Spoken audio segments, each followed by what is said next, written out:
हाँ भाई, कहाँ थे हम लोग? कहाँ तक पहुंचे? क्वेश्चन दिया था कुछ करने को? कुछ करने को दिया था? बम फोड़ लिया था हमने। कल बंदूक से गोली चला ली थी और स्प्रिंग दबा के छोड़ ली थी। वो न्यूक्लियस से अल्फा पार्टिकल पैदा करवा लिया था। बम फोड़ लिया था क्या? बम फोड़ लिए कितने? 2 टुकड़े कर लिए थे? 3 भी कर लिए थे? मतलब बैठे बैठे फटा था कल? अरे कल बैठे बैठे फटा था। आज चलो चलते चलते फटेगा। लिखो अगला क्वेश्चन। कल जो बम एक्सप्लोजन वाला केस हम पढ़ रहे थे, वो बम एक्सप्लोजन वाले केस में एक और क्वेश्चन लो। एक और लो सा। एक पार्ट बाकी है। कल वाले क्वेश्चन का एक पार्ट बाकी है। कौन सा? वो एनर्जी बांटने वाला। तो वो तुम करके तो लाए नहीं होगे। मुझे ही करना होगा। अब मुझे करना है। कोई लाया करके? दिखाओ। 100 जूल को बांटना था, तो आंसर 25 25 50। चलो चेक कर लेते हैं। तीनों में बांटना था साहब वो 100 जूल। 100 जूल तीनों में बांटना था। कल वाला आखिरी क्वेश्चन जो था, मैं वो डिस्कस कर रहा हूं। अब इसमें काइनेटिक एनर्जी देखो। पहले की काइनेटिक एनर्जी कितनी? तीनों का मास बराबर बराबर था, तो पहले और दूसरे की वेलोसिटी v थी ना, है ना? तो पहले की काइनेटिक एनर्जी और दूसरे की काइनेटिक एनर्जी बराबर होगी। ये मैं ई मान लेता हूं। ई, इसको मैं ई मान लेता हूं। अब तीसरे का काइनेटिक एनर्जी बोले तो मास होगा साहब m/3। वेलोसिटी √2v आई थी। अरे ये तो 2e आ गया भाई। ये 2e आ गया। चलो ये e है भाई। 100 जूल को बांट रहे। पहले की काइनेटिक एनर्जी e, दूसरे की e, और ये तीसरे की कितनी? 2e। तो भैया कुल मिला के e का वैल्यू 25 आ गया। e का वैल्यू 25। तो पहले और दूसरे का आंसर कितना? पहले और दूसरे का आंसर ई था, तो आंसर कितना? 25 जूल। और तीसरे का कितना होगा? तीसरे का 2e है, तो आंसर 50 जूल। 50 जूल। 25 25 और 50। 100 जूल को तीनों में बांटना था। बच्चे इस क्वेश्चन में गड़बड़ क्या करते हैं? मास के इनवर्स रेशो में बांटते हैं, है ना? इतनी देर इससे पहले वाले सारे क्वेश्चन में बांट रहे थे, तो मास के इनवर्स रेशो में बांट रहे थे, है ना? तो मास दिखता है बराबर m/3 m/3 m/3। बोले 1:1:1। आंसर 100/3 100/3 100/3। ईमानदारी से हाथ खड़े करो, किसका आया था? हाँ। इसमें मोमेंटम बराबर नहीं है। इसमें मोमेंटम तीनों का बराबर नहीं है। दो का बराबर है, पहले और दूसरे का। तीसरे का मोमेंटम तो √2 टाइम्स आ रहा है। तो वो बराबर बराबर मत बांट देना। मतलब बच्चे क्या, वो पहले वाले इससे पहले जितने क्वेश्चन करे अपन ने, सब में मास के इनवर्स रेशो में बांट दो, है ना? वो क्यों बांटते थे? क्योंकि पी सेम आता था, मोमेंटम सेम आता था।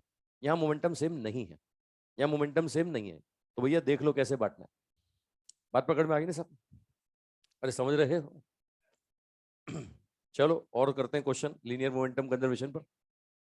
तो कल हमने बम फोड़ा था, और बम जो फूटा था बैठे बैठे फूटा था। अरे बैठे बैठे टुकड़े हुए थे। आज दौड़ते दौड़ते होंगे। ये लोग ऑनलाइन वाला बच्चा भी बोल रहा है, विक्टर बोल रहा है मेरा आया था 33.3।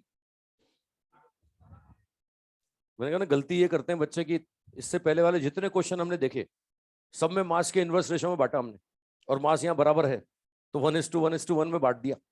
यहाँ भी बच्चे वही करते हैं। वो कब बांटते थे? जब मोमेंटम सेम होता था। अभी मोमेंटम सेम नहीं है। चलो शुरू करें भाई आज का काम। अब ये तो पुराना उधार चुकाया तुमने। आज का काम शुरू करो।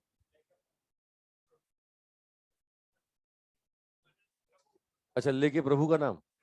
अच्छा प्रभु। तुम में से कोई बनने वाला है प्रभु?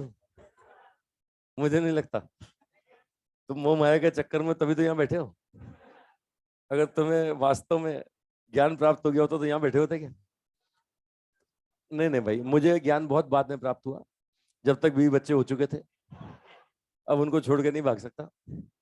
ठीक है, तो तुम्हारे को ज्ञान प्राप्त हो गया, तो अभी पढ़ाई लिखाई छोड़ो, लोटा लो, हिमालय पे जाओ, करो प्रभु।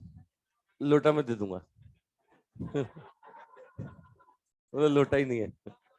हद होगी। देखो डिमांड, डिमांड भी देखो इसकी। मतलब डिमांड भी लोटे की कर रहा है। चलो आओ क्वेश्चन लिखो। जाग रहे हो सब? पहला क्वेश्चन, आज का पहला क्वेश्चन लिखो। Particle of mass m, particle of mass m moves with velocity v, moves with velocity v, moves with velocity v, suddenly exploded in three parts, suddenly exploded in three parts of mass ratio 1:2:3, 1:2:3, 1:2:3. First part moves in initial direction. First part moves in initial direction with speed v, in initial direction with speed v,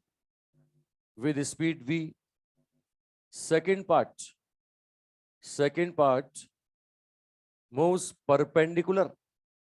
Second part moves perpendicular to the direction of first part, to the direction of first part with speed v, find out velocity of third part,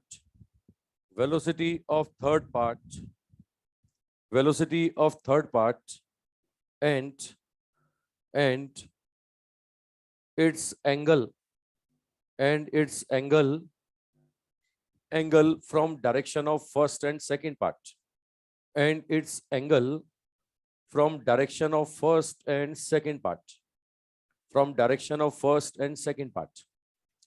ठीक है। ये बोल रहा है साहब अब दौड़ते दौड़ते टुकड़े हो गए और 3 हुए, बराबर नहीं हुए, ये 1:2:3 में हुए। बोल रहा है पहला इनिशियल डायरेक्शन में v से जा रहा है, दूसरा उसके परपेंडिकुलर v से जा रहा है, तो बोल रहे तीसरा कहां जाएगा। ठीक है, चलो वैसे तो मैथमेटिकली अपन वेक्टर फॉर्म में लिखेंगे तो पता लग जाएगा कहां जाएगा, मैं थ्योरेटिकली तुम्हें बता देता हूं कहां जाएगा।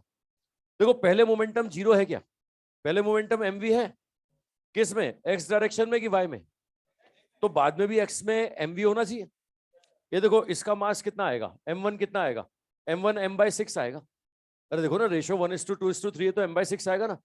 इसका मोमेंटम हो गया mv/6 है ना, पहले इनिशियल डायरेक्शन में mv था, अब कितना हो रहा है साहब mv/6, तो मतलब तीसरे को ऐसे जाना पड़ेगा कि उसका एक कंपोनेंट इधर आए, तीसरे को ऐसे जाना पड़ेगा कि उसका एक कंपोनेंट इस तरफ आए, और दूसरा इसको कैंसिल करना है क्योंकि पहले इधर था नहीं, तो भैया इसको कैंसिल करना है तो एक कंपोनेंट इधर आना चाहिए, तो गारंटी से तीसरा वाला यहां जाएगा है ना। ये मैंने मोमेंटम कंजर्वेशन से आपको समझाया साहब, मोमेंटम कंजर्वेशन से बता रहा हूं कि तीसरे वाले को कहां जाना पड़ेगा।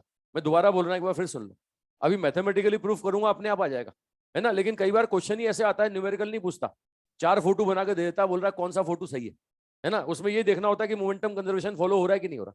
तो भैया पहले मोमेंटम कितना था mv, इस डायरेक्शन में कितना था mv, इसका मास आएगा m/6, तो ये मोमेंटम कितना हो गया mv/6, ये ज्यादा है कम है, कम है, तो मतलब ये तीसरे वाले को ऐसे चलना पड़ेगा इसका एक कंपोनेंट इधर आ जाए ताकि ये मिलकर के कितना हो जाए mv हो जाए, तो एक कंपोनेंट इधर आएगा तो इधर आना पड़ेगा, और पहले y में तो था ही नहीं तो इसको कैंसिल करना है तो एक कंपोनेंट इधर आना चाहिए।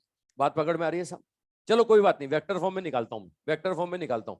बोलो इनिशियल डायरेक्शन को x बोले, फाइनल डायरेक्शन इसको y बोल दें साहब, ये हो जाएगा -y। अब मोमेंटम कंजर्वेशन लगाओ साहब, momentum conservation, initial momentum equal to final. बोलो साहब इनिशियल क्या था, इनिशियल था mvi, क्या था कि नहीं था, बाद में 3 टुकड़े हुए, पहले टुकड़े, अच्छा तीनों का मास बोलो, ये रेशियो 1:2:3 है तो m1 बोलो कितना होगा, बोलो m1 कितना, पहले मास निकाल लो, पहले मास निकालो, m1 m2 m3 कितना, m1 कितना आएगा साहब m/6, m2 कितना 2m/6 और m3 कितना 3m/6, ये मास समझ रहे हो ना भाई। अब लगा दो मोमेंटम कंजर्वेशन, लो मोमेंटम कंजर्वेशन, इनिशियल मोमेंटम कितना mvi कैप, पहले का मोमेंटम कितना m/6 vi कैप, दूसरे का कितना 2m/6 vj कैप, तीसरे का कितना 3m/6 ये v3, ये निकालना है साहब। mm कैंसिल हो गया है ना, यहां से इसको इस तरफ लेके आते हैं, क्या बनेगा साहब vi कैप, अच्छा बाई 6 भी कैंसिल कर दो, तो ये हो गया 6vi cap minus vi cap, ये हो जाएगा -2vj कैप बराबर 3, यहां से कितना हो जाएगा v3, v3 का वैल्यू कितना आता है, v3 का वैल्यू आता है साहब 5v/3 i कैप ये +2v/3 माइनस जे कैप आ रहा है साहब, ये v3 आ रहा है। मैं पहले ही बोल दिया तुम्हें, देखो मैंने पहले ही तुम्हें थ्योरेटिकली बता दिया कि y नेगेटिव आएगा, x पॉजिटिव आएगा, देखो आ रहा है ना, है ना। अगर तुम ऐसे जैसे मैं पहले बता रहा था थ्योरेटिकली वैसे नहीं सोच पाते हो तो वेक्टर फॉर्म देख के तो सोच लोगे। वेक्टर फॉर्म देख के पता लग रहा है कि x पॉजिटिव और y नेगेटिव, मतलब तीसरे को इधर जाना पड़ेगा। चलो मैग्नीट्यूड बोल दो और एंगल बोल दो। वेक्टर का मैग्नीट्यूड निकालना सब जानते हैं, कितना होगा, √5v/3 का स्क्वायर +2v/3 का स्क्वायर होगा। ये v/3 कॉमन ले लो, v/3 कॉमन, 25 + 24 कितना होगा, √29 होगा भाई, है ना। ये v/3 √29 है ना। ये आपके पास क्या आ गया साहब, ये मैग्नीट्यूड आ गया, तीसरे की वेलोसिटी का मैग्नीट्यूड आ गया। एंगल देखो, ये एंगल में मान लो थीटा है, तो ये थीटा कहां से, एक्स एक्सेस से कि वाई से, एक्स से कि वाई से, एक्स एक्सेस से एंगल निकालना बताया था मैंने। एक्स एक्सेस से angle tan inverse y component upon x component, ये 2v/3 डिवाइड बाय 5v/3, तो tan इनवर्स 2/5 है भाई। मैंने क्या पूछा है, मैंने कहां से एंगल पूछा है, कोई भी एंगल पूछा है कि फर्स्ट और सेकंड से, फर्स्ट की डायरेक्शन और सेकंड की डायरेक्शन से एंगल पूछा है ना। ये हो गया फर्स्ट और ये हो गया सेकंड, बोलो फर्स्ट से तो थीटा ही है, अरे फर्स्ट से तो साफ साफ दिख रहा थीटा, है ना। ये लो अलग से बना देता हूं, ये पहला वाला इधर जा रहा था, तीसरा वाला इधर जा रहा था। एक एंगल तो यहां से देखें तो थीटा, और यहां से देखें तो कितना, 2π - थीटा। दो आंसर हो सकते हैं, या तो थीटा है 2π - थीटा। ऑप्शन में अगर दोनों हैं तो फिर कम वाला देख लेंगे, अरे दोनों है तो कम वाला, और एक ही है तो फिर झगड़े खत्म, एक ही तो जो होगा वो होगा। ठीक है, अच्छा दूसरे की डायरेक्शन से एंगल बोलो, दूसरा वाला इधर जा रहा था और तीसरा वाला इधर जा रहा है, ये तीसरा वाला इधर जा रहा है, ये एंगल थीटा है, ये 90 है। इधर से देखोगे तो क्या दिखेगा, इधर से दिखेगा 90 + थीटा, और इधर से देखोगे तो क्या दिखेगा, ये दिखेगा 270 - थीटा, ये 270 - थीटा। ठीक है, अब ऑप्शन में दोनों में से जो होगा वो चूज कर लो सर। ये थीटा हमारे पास आ गया भाई। किसी वेक्टर का एक्स एक्सेस से एंगल निकालना, वाई एक्सेस से निकालना, ये प्रॉपर्टी मैं कल बता चुका हूं। ये हाँ बोल बोल, tan इनवर्स 2/5, 2/5 ही लिखा हुआ, ढंग से देखो, तुम्हें दिख नहीं रहा, वो 2/5 ही है, tan इनवर्स 2/5, समझ रहे हैं। अरे ऑनलाइन वालों तुम भी समझ रहे हो, अरे तू ऑनलाइन वाला है।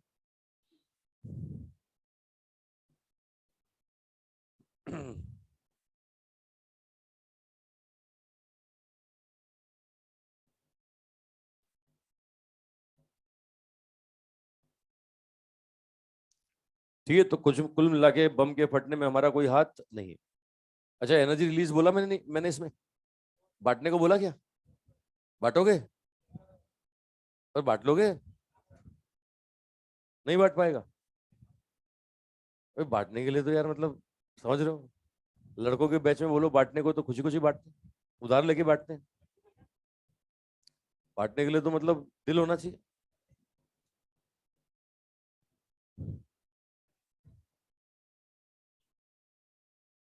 क्या बोला, अच्छा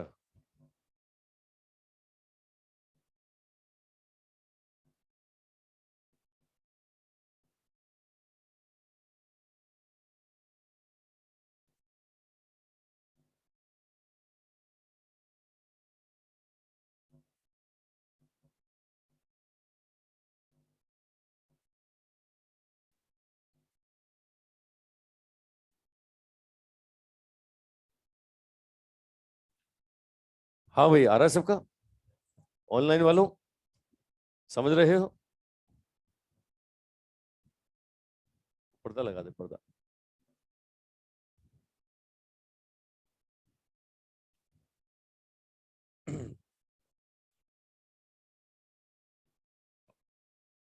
चलो भाई और देता हूं मैं।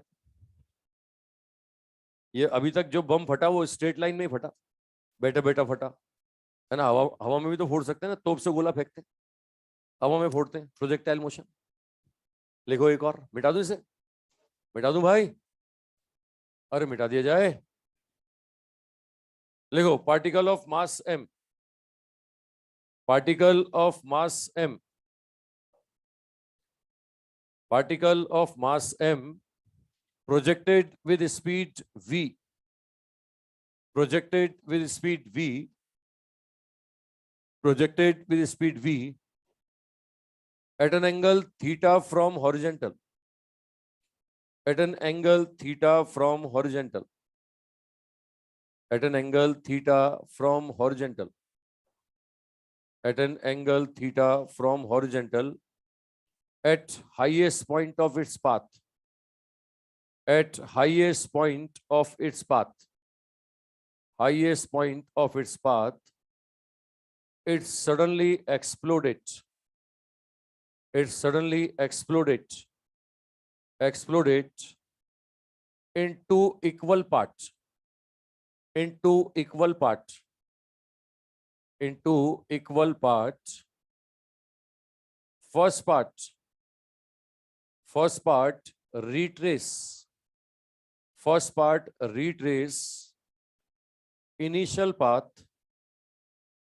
First part, retrace initial path, and fall on point of projection, fall on point of projection, fall on point of projection, find out velocity of second part, velocity of second part just after explosion, velocity of second part just after explosion, just after explosion. ये question जो है ना, पहले सेंट्रो मास में हमने किया है साहब, उसमें ये निकालते थे दूसरा वाला कहाँ गिरेगा, ये कहाँ गिरेगा ये नहीं पूछ रहा है, ये बोल रहा है वेलोसिटी कितनी होगी। वो कहाँ गिरेगा वो तो सेंट्रो मास की प्रॉपर्टी से हमने निकाल ही लिया, सेम क्वेश्चन किया था हमने, है ना। अब ये बोल रहा है कि बताओ साहब कि ये दूसरे वाले की वेलोसिटी क्या होगी। अच्छा, पहले वाले की दे रहा है क्या, पहले वाले की वेलोसिटी ना देके उसके बारे में कुछ स्टेटमेंट बोल रहा है। देखो देखो, ये देखो प्रोजेक्टाइल मोशन सबको दिख गया होगा, हाईएस्ट पॉइंट पर आपको दिख गया होगा कि साहब यहाँ पर वेलोसिटी यू कॉस थीटा होती है ना। अब ये फट गया साहब, हाईएस्ट पॉइंट पे फट गया। अब दो टुकड़े हो गए बराबर बराबर। पहला टुकड़ा अपने इनिशियल पाथ को रिट्रेस करता हुआ वापस पॉइंट ऑफ प्रोजेक्शन पे गिरा, टॉप पे जाके गिरा, बोल रहा दूसरे वाले की वेलोसिटी बताओ, है ना। अब मुझे बताओ अगर ये इस पाथ से आया था तो टॉप पॉइंट पे वेलोसिटी यू कॉस थीटा थी, अगर इसी पाथ से वापस जाएगा तो velocity minus you cos theta होनी चाहिए। पर बात समझ रहे हो भाई, मैं सीधे से बोलूं कि मैं किसी पार्टिकल को प्रोजेक्टाइल मोशन प्रोजेक्ट करता हूं तो हाईएस्ट पॉइंट पर वो पहुंचता है ना, उसकी वेलोसिटी होती है यू कॉस थीटा, चाहे उसका मास m हो, 2m हो, 100m हो, m/2 हो, उसका मास कुछ भी हो, टॉप पॉइंट पे वेलोसिटी कितनी होती है यू कॉस थीटा।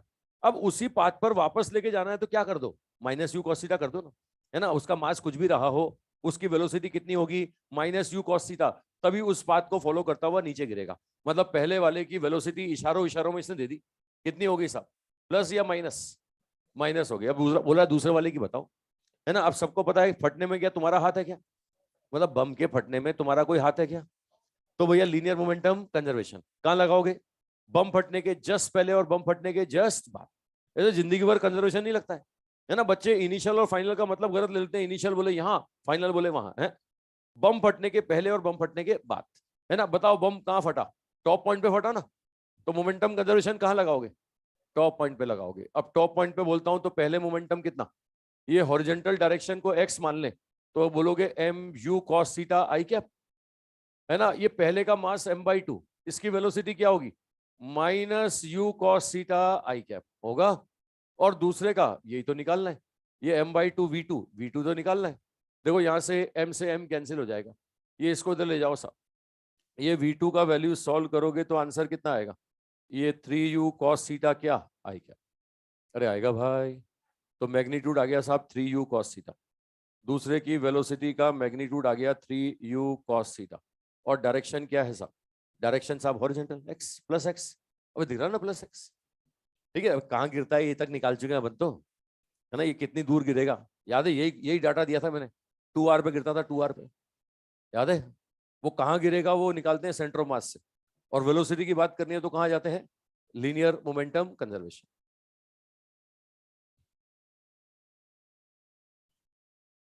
ठीक है, बस ये ध्यान रखना मोमेंटम कंजर्वेशन टॉप पॉइंट पे लगाना, है ना, हमेशा बम फटने के जस्ट पहले और बम फटने के जस्ट बाद।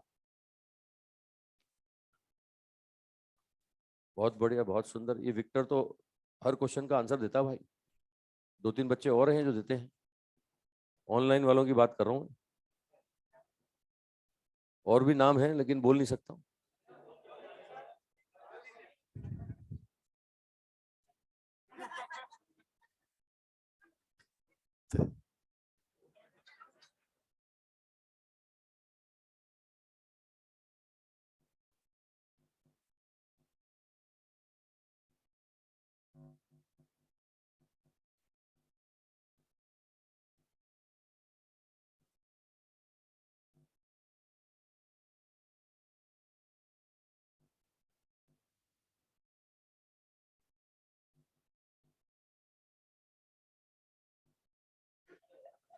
चलो भाई, आ गया। अबे आ गया है। लिखो, अगला लिखो, अगला क्वेश्चन लिखो, नेक्स्ट क्वेश्चन। अगला question, particle of mass m, particle of mass m projected with speed u, projected with speed u, projected with speed u at an angle theta from horizontal, at an angle theta from horizontal, at an angle theta from horizontal, from horizontal, at an angle theta from horizontal at highest point, at highest point, at highest point, it exploded in three, it exploded in three parts, it exploded in three parts of mass ratio, of mass ratio 1 is to 1 is to 1 is to 1 is to 2, 1 1 2, 1 is to 1 is to 2.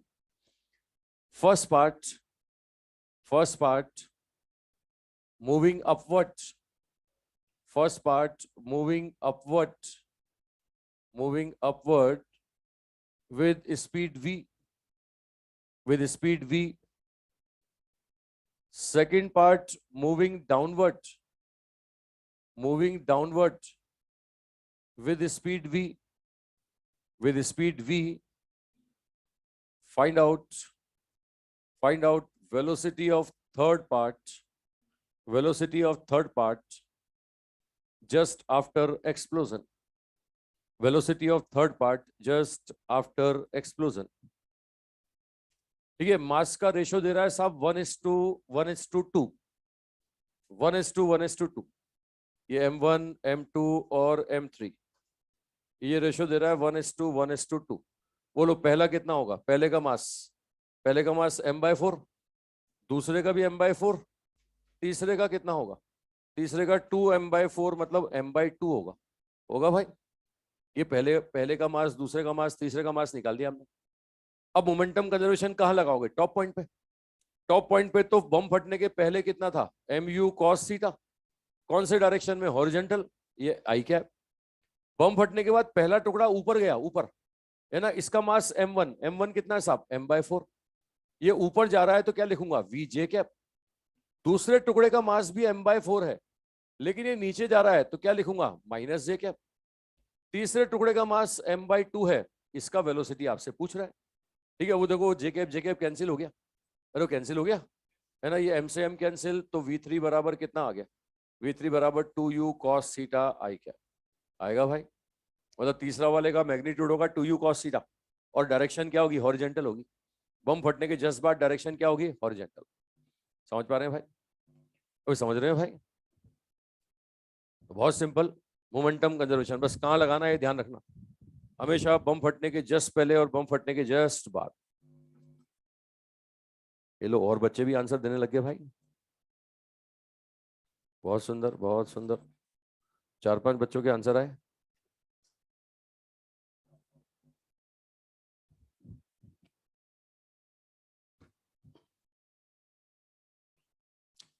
आ रहा है सब, चलो एक और लो।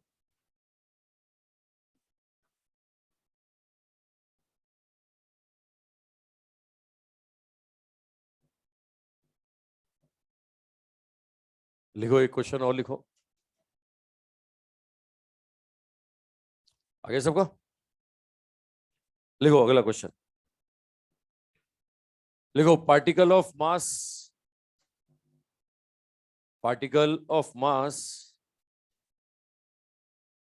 500 ग्राम, 500 ग्राम आधा kilo का है।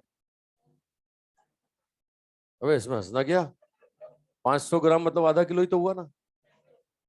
Particle of mass 500 gram projected vertically upward from ground, projected vertically upward from ground with speed 100 meter per second, with speed 100 meter per second, 100 meter per second, 100 meter per second at t equal to 5 second, at t equal to 5 second, t equal to 5 second, it exploded in two parts. At t equal to 5 second, it exploded in two parts of 100 gram and 400 gram, 100 gram and 400 gram, 100 ग्राम और 400 ग्राम, 100 ग्राम and 400 gram, velocity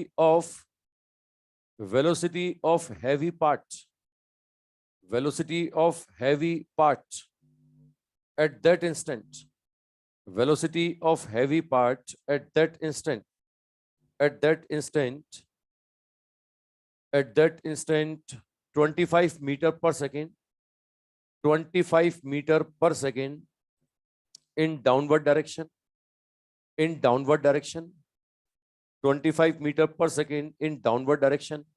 Find out velocity of lighter part, velocity of lighter part, velocity of lighter part at that instant, velocity of lighter part at that instant, at that instant. उस समय हल्के वाले का velocity पूछ रहा है साहब क्या होगा, भारी वाले का दे दिया, आपसे बोल रहा है हल्के वाले का बताओ कितना होगा। ठीक है, ये 100 मीटर पर सेकंड से फेंका मैंने 500 ग्राम वाला, देखो 500 ग्राम वाला 100 मीटर पर सेकंड से वर्टिकली अपवर्ड फेंका। ठीक है, अब फट गया साहब, टी बराबर 5 सेकंड पे फट गया। अब टी बराबर 5 सेकंड पे फट गया, दो पीस हो गए 100 ग्राम और 400 ग्राम। बोल रहा है 400 वाले की वेलोसिटी दे दी हमने, 100 वाले की बताओ।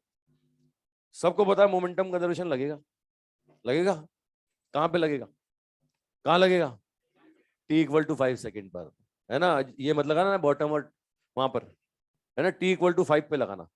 तो बम फटने के जस्ट पहले और बम फटने के जस्ट बाद, तो टी इक्वल टू 5 पर इसकी वेलोसिटी 100 की क्या, हाँ वो निकालनी पड़ेगी, वो निकालनी पड़ेगी, वो निकालनी पड़ेगी। देखो टी बराबर 0 पर यहां से फेंका मैंने, टी बराबर 5 पर यहां कहीं होगा, ये टी बराबर 5 पर यहां होगा, टी बराबर 5 सेकंड पर यहां होगा। तो इसकी वेलोसिटी पता लगाओ कितनी है, इसकी वेलोसिटी टी बराबर 5 सेकंड पर कितनी होगी। वे इक्वेशन ऑफ मोशन लगाएंगे तो u माइनस जी टी होगा। अरे v बराबर u प्लस ए टी बोलते हो ना, u ये 100 है, a कितना होगा माइनस जी, मोशन अंडर ग्रेविटी है, अरे मोशन अंडर ग्रेविटी ये 50 होगी साहब। बम फटते समय इसकी वेलोसिटी 50 होगी, मतलब इनिशियल मोमेंटम ये लोगे साहब, है ना। अब दो टुकड़े हो गए, बताओ पहले टुकड़े के बारे में बोल रहा है, भारी वाले के बारे में बोल रहा है। भारी वाला कहां जा रहा है, भारी वाला ऊपर जा रहा है कि नीचे जा रहा है, नीचे जा रहा है। 400 ग्राम वाले के लिए बारे में बोल रहा है, नीचे जा रहा है। इसकी वेलोसिटी क्या होगी, प्लस या माइनस, प्लस या माइनस। ये 100 ग्राम वाले की पूछ रहा है सर, ये बोल रहा है 100 ग्राम वाले की वेलोसिटी बताइए, 100 ग्राम वाले की वेलोसिटी बताइए। ठीक है, कंसेप्ट समझ रहे हो भाई, अरे समझ रहे हो, अरे मेरी बात पकड़ में आ रही है। ठीक है, निकाल लो, मोमेंटम कंजर्वेशन लगा दो। पहले कितना है 500 ग्राम, ये ग्राम, वेलोसिटी कितनी 50, है ना। ये एक का 400 कितना होगा माइनस 25। ये मास को ग्राम ग्राम ग्राम में रख रहा हूं ताकि ग्राम ग्राम ग्राम कैंसिल हो जाएगा, और तीनों का ग्राम ग्राम ग्राम कैंसिल। ठीक है, सॉल्व कर लो, क्वेश्चन खत्म हो गया। बोलो V2 कितना, V2 सॉल्व करो कितना आता है,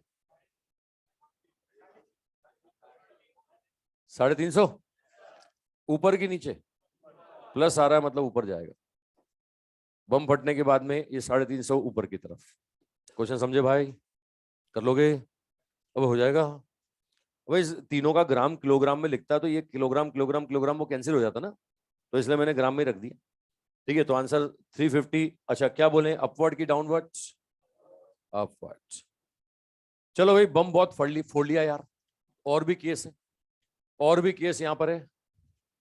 वो एक नाव वाला क्वेश्चन कराया था मैंने, तुझे बॉय और गर्ल ही याद है बस, तुझे बेचारा वो अकेला याद नहीं है। तो जिंदगी में कभी भूलेगा इसे? हाँ, ये देखो, मास ऑफ बोट MB, ये लो साहब, ये मास ऑफ पर्सन। अब ये बोल रहा है कि पर्सन का वेलोसिटी इस बोट के अंदर है साहब VP। तो बोल रहा है बोट का वेलोसिटी बताइए साहब, ये बोल रहा है बोट का वेलोसिटी बताइए कितना होगा। अगर पर्सन नाव के अंदर चलने लगे, पर्सन की वेलोसिटी VP है, तो बोट की वेलोसिटी बताइए साहब, बोट की वेलोसिटी। ये सेंटर ऑफ मास की प्रॉपर्टी से हमने डिस्प्लेसमेंट तो निकाला था। अब लीनियर मोमेंटम कंजर्वेशन से वेलोसिटी निकालेंगे। जैसा कंसेप्ट वही था, वैसा वहां था, वही कंसेप्ट यहां रहेगा। याद है ना, पर्सन नाव के अंदर L चलता था, तो सेंटर ऑफ मास की पोजीशन को अनचेंज रखने के लिए नाव भी चलती थी। अरे किया था हमने काम। आज बोल रहा है वेलोसिटी बताओ सर, आज बोल रहा है इसकी वेलोसिटी इतनी, तो उसकी वेलोसिटी कितनी। वही मोमेंटम कंजर्वेशन लगा दो, वेलोसिटी की बातें करेगा तो मोमेंटम कंजर्वेशन। अच्छा, इस क्वेश्चन को देकर के बोलूं कि सेंटर ऑफ मास की वेलोसिटी कितनी। हाँ, मतलब कई बार बच्चे क्या जो निकालना होता है वो निकालने लग जाते हैं, वो पूछ पूछ कुछ और रहा है। अगर इस केस में बोलूं कि सेंटर मास की वेलोसिटी कितनी, तो आंसर क्या दोगे? 0। सेंटर मास की वेलोसिटी अनचेंज रहे, उसी के लिए तो ये चलता है साहब। नाव पर्सन चलेगा तो नाव को चलना पड़ेगा। चलो कुल मिला के आओ, मोमेंटम कंजर्वेशन लगाना है। अब मोमेंटम कंजर्वेशन किस पे लगाऊं, नाव पर, पर्सन पर, किस सिस्टम पर? सिस्टम पर। तो पहले क्या ये चल रहा था क्या? तो पहले मोमेंटम क्या था? 0। चलने की शुरुआत किसने करी? किसने? पर्सन के चलने से नाव चली। नाव अकेले चली कि पर्सन को लेके चली? लेके चली, तो ये लो वेलोसिटी ऑफ बोट आ जाएगा। ये लो, ये वेलोसिटी ऑफ बोट आ गया, तो कितना आ गया? पर्सन के अपोजिट जाएगा, देखो ये आ जाएगा -MP VP upon MB plus MP आएगा भाई। जिस डायरेक्शन में ये पर्सन चलेगा, बोट उसके उल्टा चलेगी। यही डिस्प्लेसमेंट का था, वो डिस्प्लेसमेंट का जो आंसर आया था उसको डिफरेंशिएट कर दें, dx/dt, वेलोसिटी आ जाएगा ना। तो वही तरीका है जो तरीका अपन ने कल लगाया था। अभी कल परसों ही किया था, अभी अब तो अब लड़का लड़की भी चला दूं, 2 चला दूं, तो ये ले खुश हो गया है तो। इसका जवाब फिर तू ही देगा बेटा। अब ये अगले क्वेश्चन का जवाब यही देगा टोपी वाला। दे देगा, पहले करने दो तो बेचारे को। हाँ, बैठे बैठे कर दे, तू बैठे बैठे कर दे, तेरी जितनी क्षमता है वैसे कर ले। ये लो साहब, ये M1 और ये M2, ये M1 और M2,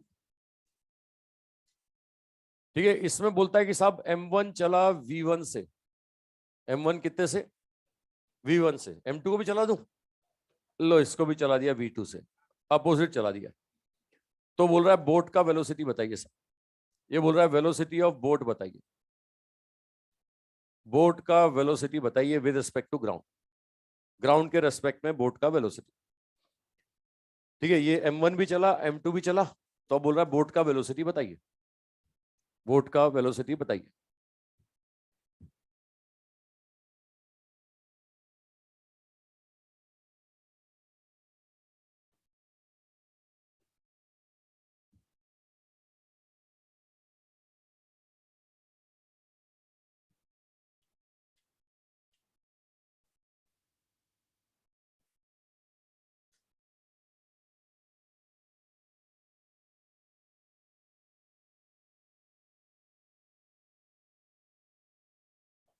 बताएगा? अच्छा, तू ही आ जाए यहाँ पे। चलो देखो भाई, मोमेंटम कंजर्वेशन लगाना है, सबको पता है। पहले मोमेंटम 0 था, ये M1 चलेगा +V1, M2 चलेगा -V2। इनके चलने से नाव चलेगी, तो अकेले चलेगी कि इनको लेके? तो ये तीनों का मास इनटू ये वेलोसिटी ऑफ बोट होगा भाई। ये क्वेश्चन खत्म हो गया। लो साहब, बोट का वेलोसिटी कितना? ये आएगा M2V2 -M1V1 डिवाइडेड बाय कितना होगा? MB + M1 + M2 होगा कि नहीं? क्वेश्चन खत्म। अब वो प्लस होगा माइनस होगा वो न्यूमेरिकल डाटा पे देख लोगे, किसका मास ज्यादा है, लड़का भारी है कि लड़की भारी है, लड़का तेज चलता है कि लड़की तेज चलती है ना, मोमेंटम किसका ज्यादा है।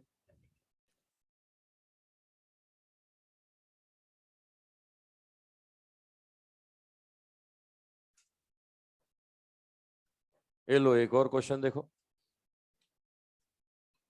एक बंदर ट्रॉली के अंदर, ये ट्रॉली के अंदर एक बंदर है भाई, ये बंदर का मास एम और ट्रॉली का मास mt, जो भी दे देगा कुछ न्यूमेरिकल डाटा दे देगा आपको। ये बोल रहा है ट्रॉली चल रहा है कितनी स्पीड से, 8 किलोमीटर पर आवर से चल रहा है, 8 किलोमीटर पर आवर से ट्रॉली चल रहा है। अब चलते चलते क्या हुआ, बंदर ने एक पेड़ पकड़ लिया सा, है ना, ये बंदर ने रास्ते में क्या किया, एक पेड़ को पकड़ लिया। ये लो ये बंदर पेड़ पकड़ के लटक गया। ये लो, अब ट्रॉली, ट्रॉली तो अकेले चल रही है ना, अब ये ट्रॉली अकेले चल रही है। अब बंदर, ये पूछ निकल रही है, पूछ।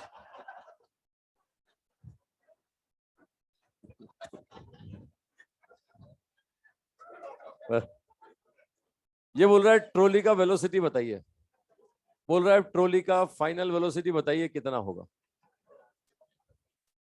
बोला पहले ट्रॉली का वेलोसिटी था 8 किलोमीटर पर आवर। ठीक है, ये बंदर ट्रॉली के अंदर, पहले ट्रॉली चल रही थी 8 किलोमीटर पर आवर से, बंदर ने पेड़ पकड़ लिया, तो बोल रहे ट्रॉली की वेलोसिटी बताइए। बोला ट्रॉली का वेलोसिटी बताइए। ये बंदर ट्रॉली के अंदर, ठीक है, दोनों मिलके चल रहे हैं 8 किलोमीटर पर आवर से, बंदर ने पेड़ पकड़ लिया, बोल रहा ट्रॉली की स्पीड बताइए साहब, ट्रॉली का वेलोसिटी कितना होगा। क्वेश्चन समझ रहे हैं भाई, फोटो देख करके क्वेश्चन समझ में आ रहा है, लैंग्वेज लिखवाने की जरूरत तो नहीं पड़ रही ना। ठीक है, बोल रहा है ट्रॉली का वेलोसिटी बताइए अब कितना हो जाएगा।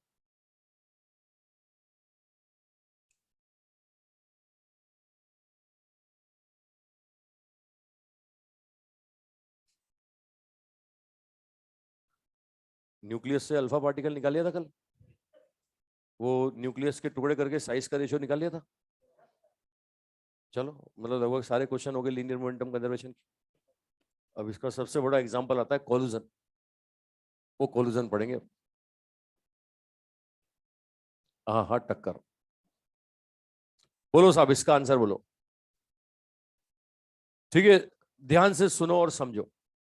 ये तय है मोमेंटम कंजर्व रहेगा, वे अपन पढ़ ही वही रहे हैं, तो ये तो आंख बंद करके लगाओगे आज तो, है ना। बार बार तुम्हें याद दिलाता हूं, क्यों लगता है, क्योंकि बंदर और ट्रॉली को एक सिस्टम मान ले तो इनका आपस का मामला, बंदर ट्रॉली में उछले कूदे नाचे गाए कुछ भी करे, कोई एक्सटर्नल फोर्स है क्या। तो मोमेंटम कंजर्वेशन किस पे, बंदर पे, ट्रॉली पे, के सिस्टम पे, सिस्टम पे। अब आ जाओ साहब, यहां पर अगर मैं आपसे बोलूं तो यहां पर मुझे बताओ पहले मोमेंटम क्या था। आप बोलेंगे बंदर का ये mm×8, ट्रॉली का कितना, ये ट्रॉली का भी mm×8, अबे दोनों की वेलोसिटी बराबर थी। अब मुझे बताओ ये मोमेंटम कंजर्वेशन जिंदगी भर लगता है या कब लगेगा, जिस इंस्टेंट पे बंदर ने ट्रॉली को छोड़ा उसके पहले और उसके बाद। तो जिंदगी भर थोड़ी लगेगा, वो पकड़ के लटक गया, है ना, और तुम वापस लौट के आ रहे हो, बोले मोमेंटम कंजर्वेशन, बोले लगाना पड़ेगा। उस समय लगाना भूल गए थे, अब लगाओ। क्या ऐसा होता है क्या, मोमेंटम कंजर्वेशन का जिंदगी भर लगता है क्या। कब लगेगा, बंदर जब ट्रॉली से जस्ट अलग होगा उसके पहले और उसके बाद। जिस समय बंदर ट्रॉली से अलग होगा उस समय जो ट्रॉली का हॉरिजेंटल वेलोसिटी है वो बंदर का हॉरिजेंटल होगा कि नहीं होगा। मतलब मैं अलग होते समय बंदर का मोमेंटम क्या बोलूंगा, मैं बंदर का मोमेंटम बोलूंगा mm×8, यही बोलूंगा ना। अरे यही तो बोलूंगा। ये देखो ट्रॉली का फाइनल वेलोसिटी अगर बोले तो कितना आ गया, वही आ गया साहब, वही 8 आ गया। अरे वही 8 आ गया। अब जो पहले था वही का वही आ गया ना। मुझे बताओ बंदर के अलग होने से कोई फर्क पड़ा क्या। अरे ये मोमेंटम कंजर्वेशन कब लगाते हो, जिंदगी भर लगाते हो क्या। जिस इंस्टेंट पे बंदर अलग होगा उस समय लगाओगे ना। और जिस समय बंदर ट्रॉली से अलग होगा, जो ट्रॉली की वेलोसिटी होगी वही तो बंदर की होगी ना, है ना, हॉरिजॉन्टल डायरेक्शन में। ये मैंने हॉरिजॉन्टल में लगाया। हम हालांकि क्या है, वर्टिकल डायरेक्शन में बंदर ट्रॉली पे फोर्स लगाएगा, तो बंदर ट्रॉली पे कहां लगाएगा, नीचे, और बंदर कहां जाएगा, ऊपर, है ना। अब बंदर ऊपर गया तो ट्रॉली को नीचे आना चाहिए। अब नीचे क्या ट्रॉली गड्ढा कर देगी क्या, अब गड्ढा करके ट्रॉली क्या जमीन के अंदर घुस जाएगी क्या। अरे जमीन जमीन पे चलेगी ना यार। मुझे तो बंदर के ऊपर उछलने से क्या ट्रॉली वर्टिकल डायरेक्शन में नीचे जाएगी क्या। अबे जाना चाहिए था, नहीं जा पाती क्योंकि रोड है, सा रोड है। ये नाव होती पानी में खड़ी होती और पानी में जाकर के बंदर पेड़ पकड़ने के लिए उछलता, है ना, तो फिर वो हो सकता है नाव कहाँ जाती, नीचे जाती। ये क्या ट्रॉली नीचे जा सकती है क्या? तो यहाँ पर क्या है, ट्रॉली का वर्टिकल में कोई वेलोसिटी नहीं, सस्पेंशन सिस्टम जो होंगे वो सब झेल लेंगे, बंदर की उछल कूद सब झेल लेंगे, लेकिन हॉरिजॉन्टल डायरेक्शन में मोमेंटम क्या रहेगा, सेम। तो हॉरिजॉन्टल डायरेक्शन में मोमेंटम कंजर्वेशन लगा दिया, आंसर आ गया। अरे समझ रहे हो भाई? ठीक है, तो अब सबसे बड़ा जो एग्जांपल आता है ना लीनियर मोमेंटम कंजर्वेशन का, वो है टक्कर। टक्कर में क्या होता है कि दो पार्टिकल टकराते हैं, पहला दूसरे पे फोर्स लगाता है, दूसरा पहले पे फोर्स लगाता है, और जब ये जो चलता रहता है ना, इसमें कोई तीसरा नहीं होता, उन दोनों के आपस का मामला होता है। तो वहां भी क्या होगा, कोई एक्सटर्नल फोर्स नहीं होगा, वहां भी क्या लगाओगे, लीनियर मोमेंटम कंजर्वेशन। ठीक है, अब एक काम की बात सुन लेना, टक्कर का मतलब क्या होता है, टक्कर को डिफाइन कैसे करते हैं, डेफिनेशन कैसे देते हैं? टक्कर की डेफिनेशन देते हैं कि दो पार्टिकल एक दूसरे के पास आए, कुछ इंटरेक्शन किया और उसके बाद में चले गए, मतलब पास आए, कुछ इंटरेक्शन किया और उसकी डायरेक्शन या वेलोसिटी मतलब कुछ कुछ चेंज हो गया, कुछ बदलाव हो गया, मतलब उनके इंटरेक्शन से कुछ बदलाव हो जाए, तो उस बदलाव वाले प्रोसेस को हम क्या नाम देते हैं, कोलिजन। और मेरी भावना ढंग से सुनो, तुम सुन नहीं रहे हो, समझ नहीं रहे हो गहराई से। क्या होता है, दो पार्टिकल पास आए और पास आके कुछ ऐसा करें जिससे बाद में कुछ चेंज नजर आए, बदलाव नजर आए, तो वो जो किया ना उस करने को हम क्या बोलते हैं, कोलिजन। ठीक है, अब इसके लिए टच करना जरूरी नहीं है, ऐसा नहीं कि कोलिजन का मतलब बिल्कुल टच ही किया गया हो, ये दूर दूर से भी होती है ना। हाँ मैं बताता हूँ, रहा नहीं जाए है ये दूर दूर दूर वाला एग्जांपल, मैंने कहा ना इंटरेस्टिंग है, ये ऐसा लगता है ये कैसे होगा, दूर दूर से चेंज हो गया, बदलाव हो गया, है ना। ये इसका एग्जांपल है न्यूक्लियस और अल्फा पार्टिकल। गोल्ड फॉइल पर तुमने अल्फा पार्टिकल का अटैक करवाया था, तो तुम्हें पता है कि मैक्सिमम अल्फा पार्टिकल सीधे निकल गए थे, कुछ न्यूक्लियस के पास गए थे तो अपने पाथ से डेविएट हो गए थे, और कोई 8000 में से एक पार्टिकल 180 डिग्री पे लौट के आया था, है ना, याद है? ऐसा क्यों होता था, क्योंकि न्यूक्लियस भी पॉजिटिव और अल्फा पार्टिकल भी पॉजिटिव। न्यूक्लियस की तरफ अल्फा को भेजोगे तो वो रिपेल करेगा, रिपल्सिव फोर्स की वजह से वो अपने पाथ को बदल देगा, है ना। और 8000 में से कोई एक पार्टिकल सबसे क्लोज जाता था, जो 180 डिग्री पे लौट के आता था, जो सबसे क्लोज जाता था उसी की डिस्टेंस को बोलते थे डिस्टेंस ऑफ क्लोजेस्ट अप्रोच। नाम सुना हुआ लग रहा है ना। तो यहां पर क्या हुआ, ये क्या टच करके आया था क्या, जो लौट के आया क्या वो न्यूक्लियस को टच करके आया क्या? दोनों के बीच में इंटरेक्शन हुआ रिपल्सिव फोर्स का, है ना। अल्फा पार्टिकल को न्यूक्लियस ने रिपेल किया, न्यूक्लियस को अल्फा पार्टिकल ने रिपेल किया, उसकी वजह से अल्फा पार्टिकल की वेलोसिटी कम होती गई, कम होती गई, एक पॉइंट पे जाके जीरो हो गई और वापस लौट के आ गया। अरे समझ रहे हो भाई, क्या छू करके आया क्या, अरे क्या टच करके आया क्या? लेकिन जो कुछ भी हुआ इनके बीच में आपस में, उससे चेंज आया कि नहीं आया? दो के बीच में कुछ ऐसा हो जिससे पहले और बाद में कोई चेंज नजर आए, तो वो जो कुछ भी हुआ था ना उनके बीच में, उसको क्या बोलते हैं, कोलिजन। इसके लिए टच करना बिल्कुल जरूरी नहीं है, मतलब फिजिकल कांटेक्ट होना क्या कोलिजन में जरूरी है क्या? दूर दूर से हो सकती है, ये दूर वाले एग्जांपल वही होंगे जहां रिपल्सिव फोर्स हो, है ना। चलो अब इसमें मैं बता दूं, इस कोलिजन को मैं क्लासिफाई करूं तो कोलिजन को भैया दो तरीके से क्लासिफाई करते हैं। एक तो करते हैं डायरेक्शन के बेस पर, और एक करते हैं साहब नेचर के बेस पर। एक तो क्लासिफिकेशन होगा डायरेक्शन के बेस पर, और एक होगा नेचर के बेस पर। देखो डायरेक्शन के बेस पर तीन तरह का, 1D 2D और 3D। 1D कोलिजन, है ना, ऐसे ही 2D कोलिजन, और एक होता है साहब 3D कोलिजन। ये 1D को ही हम बोलते हैं साहब हेड ऑन कोलिजन, ये 1D कोलिजन का ही नाम होता है हेड ऑन कोलिजन, ये होता है साहब हेड ऑन कोलिजन। और 2D को बोलते हैं साहब ऑब्लिक कोलिजन, ये कहलाती है ऑब्लिक कोलिजन। ठीक है, अच्छा मैं आपको एग्जांपल दे दूं, ये 1D कोलिजन कब होगा, हेड ऑन कोलिजन कब होगा? हेड ऑन कोलिजन उस केस में होगा कि टक्कर के पहले और टक्कर के बाद में इनका लाइन ऑफ एक्शन सेम हो, मतलब आसान भाषा में समझाऊं भाई, एक ही लाइन में चलते हुए पाए जाए। ये देखो, ये दौड़ रहा था, ये इससे टकराता है, टक्कर के बाद क्या होता है, टक्कर के बाद भी ये एक ही लाइन में चलते हुए पाए जाते हैं, इसी लाइन में चलते हुए पाए जाते हैं। मतलब अगर लाइन ऑफ एक्शन सेम है तो ऐसी टक्कर को हम क्या नाम देंगे, ऐसी टक्कर को नाम देंगे साहब हेड ऑन कोलिजन। मानते हो भाई? अरे मेरी भावनाएं समझ रहे हो भाई? अरे मैं आपको आसान भाषा में बोलूं कि सेंटर से सेंटर मिलते हो, है ना, ये इसका सेंटर इसके सेंटर से कॉन्साइड करता हो, तो ये टक्कर कैसी होगी, हेड ऑन। लेकिन ये मैं आपको बोलूं साहब, कोनी मारता हुआ निकल गया साहब, है ना, जैसे बिलियर्ड बॉल कोलिजन, एक बॉल आई दूसरी बॉल को कट करते हुए निकल ली, है ना। ये देखो इसका लाइन ऑफ एक्शन अलग था, इसका लाइन ऑफ एक्शन अलग था, लेकिन रास्ते में इनकी लाइन टकराई। अच्छा लाइन ही नहीं टकराई, ये भी टकराए, है ना, ये भी टकराए, लेकिन क्या हुआ, कोनी मारता हुआ निकल लिया सब, है ना। टक्कर के बाद में ये अपने रास्ते, ये अपने रास्ते। लेकिन जो कुछ भी हो रहा है वो किस में हो रहा है, वो एक प्लेन में हो रहा है, एक 2D में हो रहा है। तो इस टक्कर को हम क्या नाम देते हैं, इस टक्कर को नाम देंगे साहब ऑब्लिक कोलिजन। ठीक है। अच्छा, अब फ्री स्पेस में होने वाली टक्कर, फ्री स्पेस में होने वाली टक्कर, इसका मैं एग्जांपल दूं तो ये है गैस मॉलिक्यूल की टक्कर, है ना। इस 3D कॉलिजन का एग्जांपल दूं तो ये होता है साहब collision of gas molecule. Gas molecule आपको पता है कि फ्री स्पेस में मूव करते हैं और आपस में टकराते हैं, तो ये टक्कर कौन सी होगी? 3D। मतलब एक लाइन में हो तो 1D, है ना, एक प्लेन में हो तो क्या बोलेंगे? 2D, और फ्री स्पेस में हो तो क्या नाम दोगे? 3D, है ना। आपको बताऊं इसमें अब नेचर के बेस पर, अब क्लासिफिकेशन साहब नेचर के बेस पर, तो आपको बताऊं नेचर के बेस पर 3 तरह का होता है, इलास्टिक, इनइलास्टिक और परफेक्टली इनइलास्टिक। पहला है साहब इलास्टिक कोलूजन, इलास्टिक कोलूजन। दूसरा है इन इलास्टिक कोलूजन, इन इलास्टिक कोलूजन। और तीसरा है साहब perfectly inelastic collision, perfectly inelastic collision, perfectly inelastic collision. 3 तरह का है, इलास्टिक, इनइलास्टिक और परफेक्टली इनइलास्टिक। सुन लेना भाई, ढंग से समझ लेना। इलास्टिक कोलिजन कौन सा होगा? जिसमें कोई काइनेटिक एनर्जी का लॉस नहीं होगा, जिसमें कोई काइनेटिक एनर्जी लॉस ना हो, है ना। टक्कर के पहले और टक्कर के बाद में काइनेटिक एनर्जी क्या रहे? सेम। ऐसी कोलिजन को क्या बोलते हैं? इलास्टिक। अगर काइनेटिक एनर्जी लॉस होता है तो ये कौन सा होगा? इनइलास्टिक, है ना। मैं आपको बता दूं परफेक्टली इनइलास्टिक में भी लॉस होता है, परफेक्टली इनइलास्टिक कोलिजन में भी आपको लॉस मिलेगा, है ना। रुक जाओ पूरी बात सुन लो। अब आप बोलोगे साहब यहां भी लॉस यहां भी लॉस, तो डिफरेंस क्या? इन इलास्टिक में भी लॉस हो रहा है और परफेक्टली इलास्टिक में भी लॉस हो रहा है, तो डिफरेंस क्या है?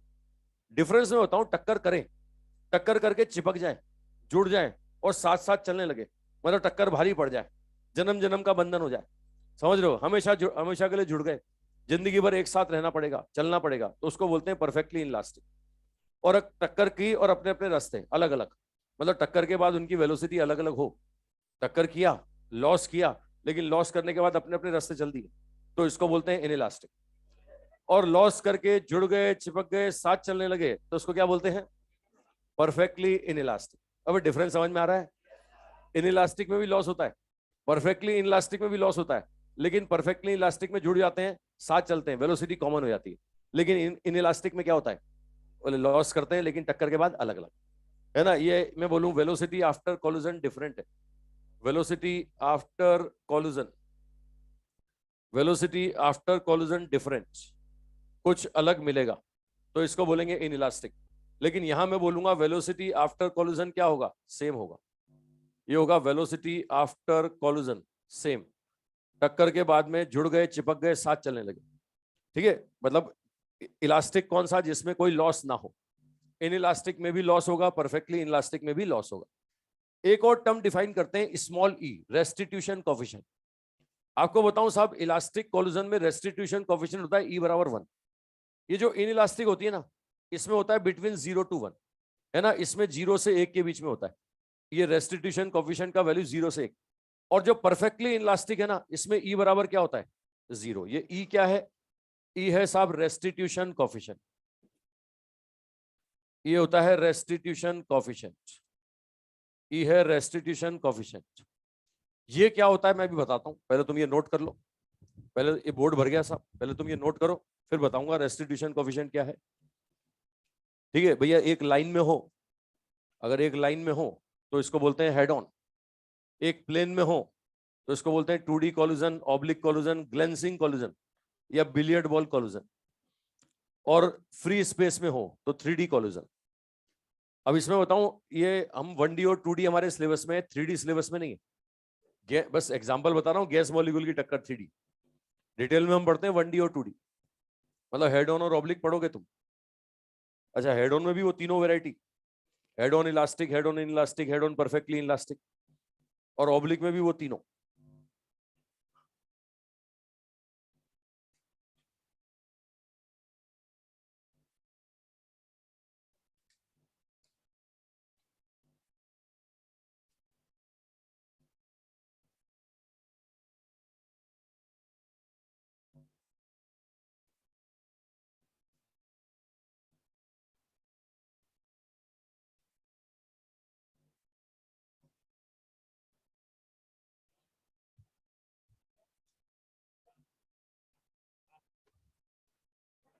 ले तू ले ले, यहाँ पढ़ो भैया।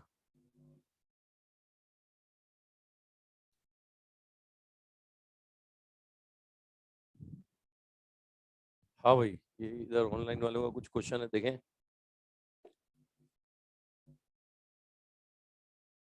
परपेंडिकुलर वाले केस में काइनेटिक एनर्जी मास वाले से क्यों नहीं आया?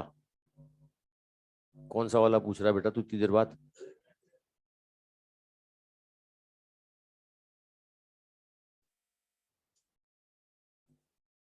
एक बोल रहा है थोड़ा बड़ा लिखा कीजिए।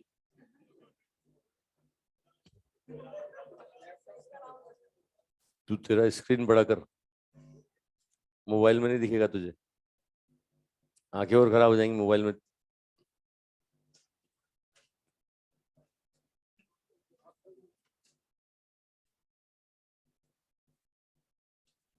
एक बोल रहा है कि आपका लैपटॉप दे दो।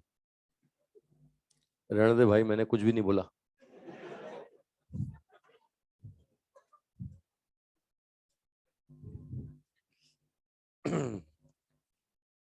ऑनलाइन वालों नोट करो, इतना समय कैसे मिल जाता है कमेंट करने का। नोट करो जल्दी से। नोट नहीं करते, स्क्रीनशॉट। स्क्रीनशॉट कहाँ आता होगा? उसमें आता ही नहीं है स्क्रीनशॉट।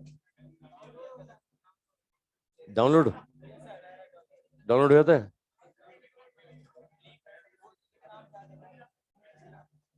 वो इलीगल।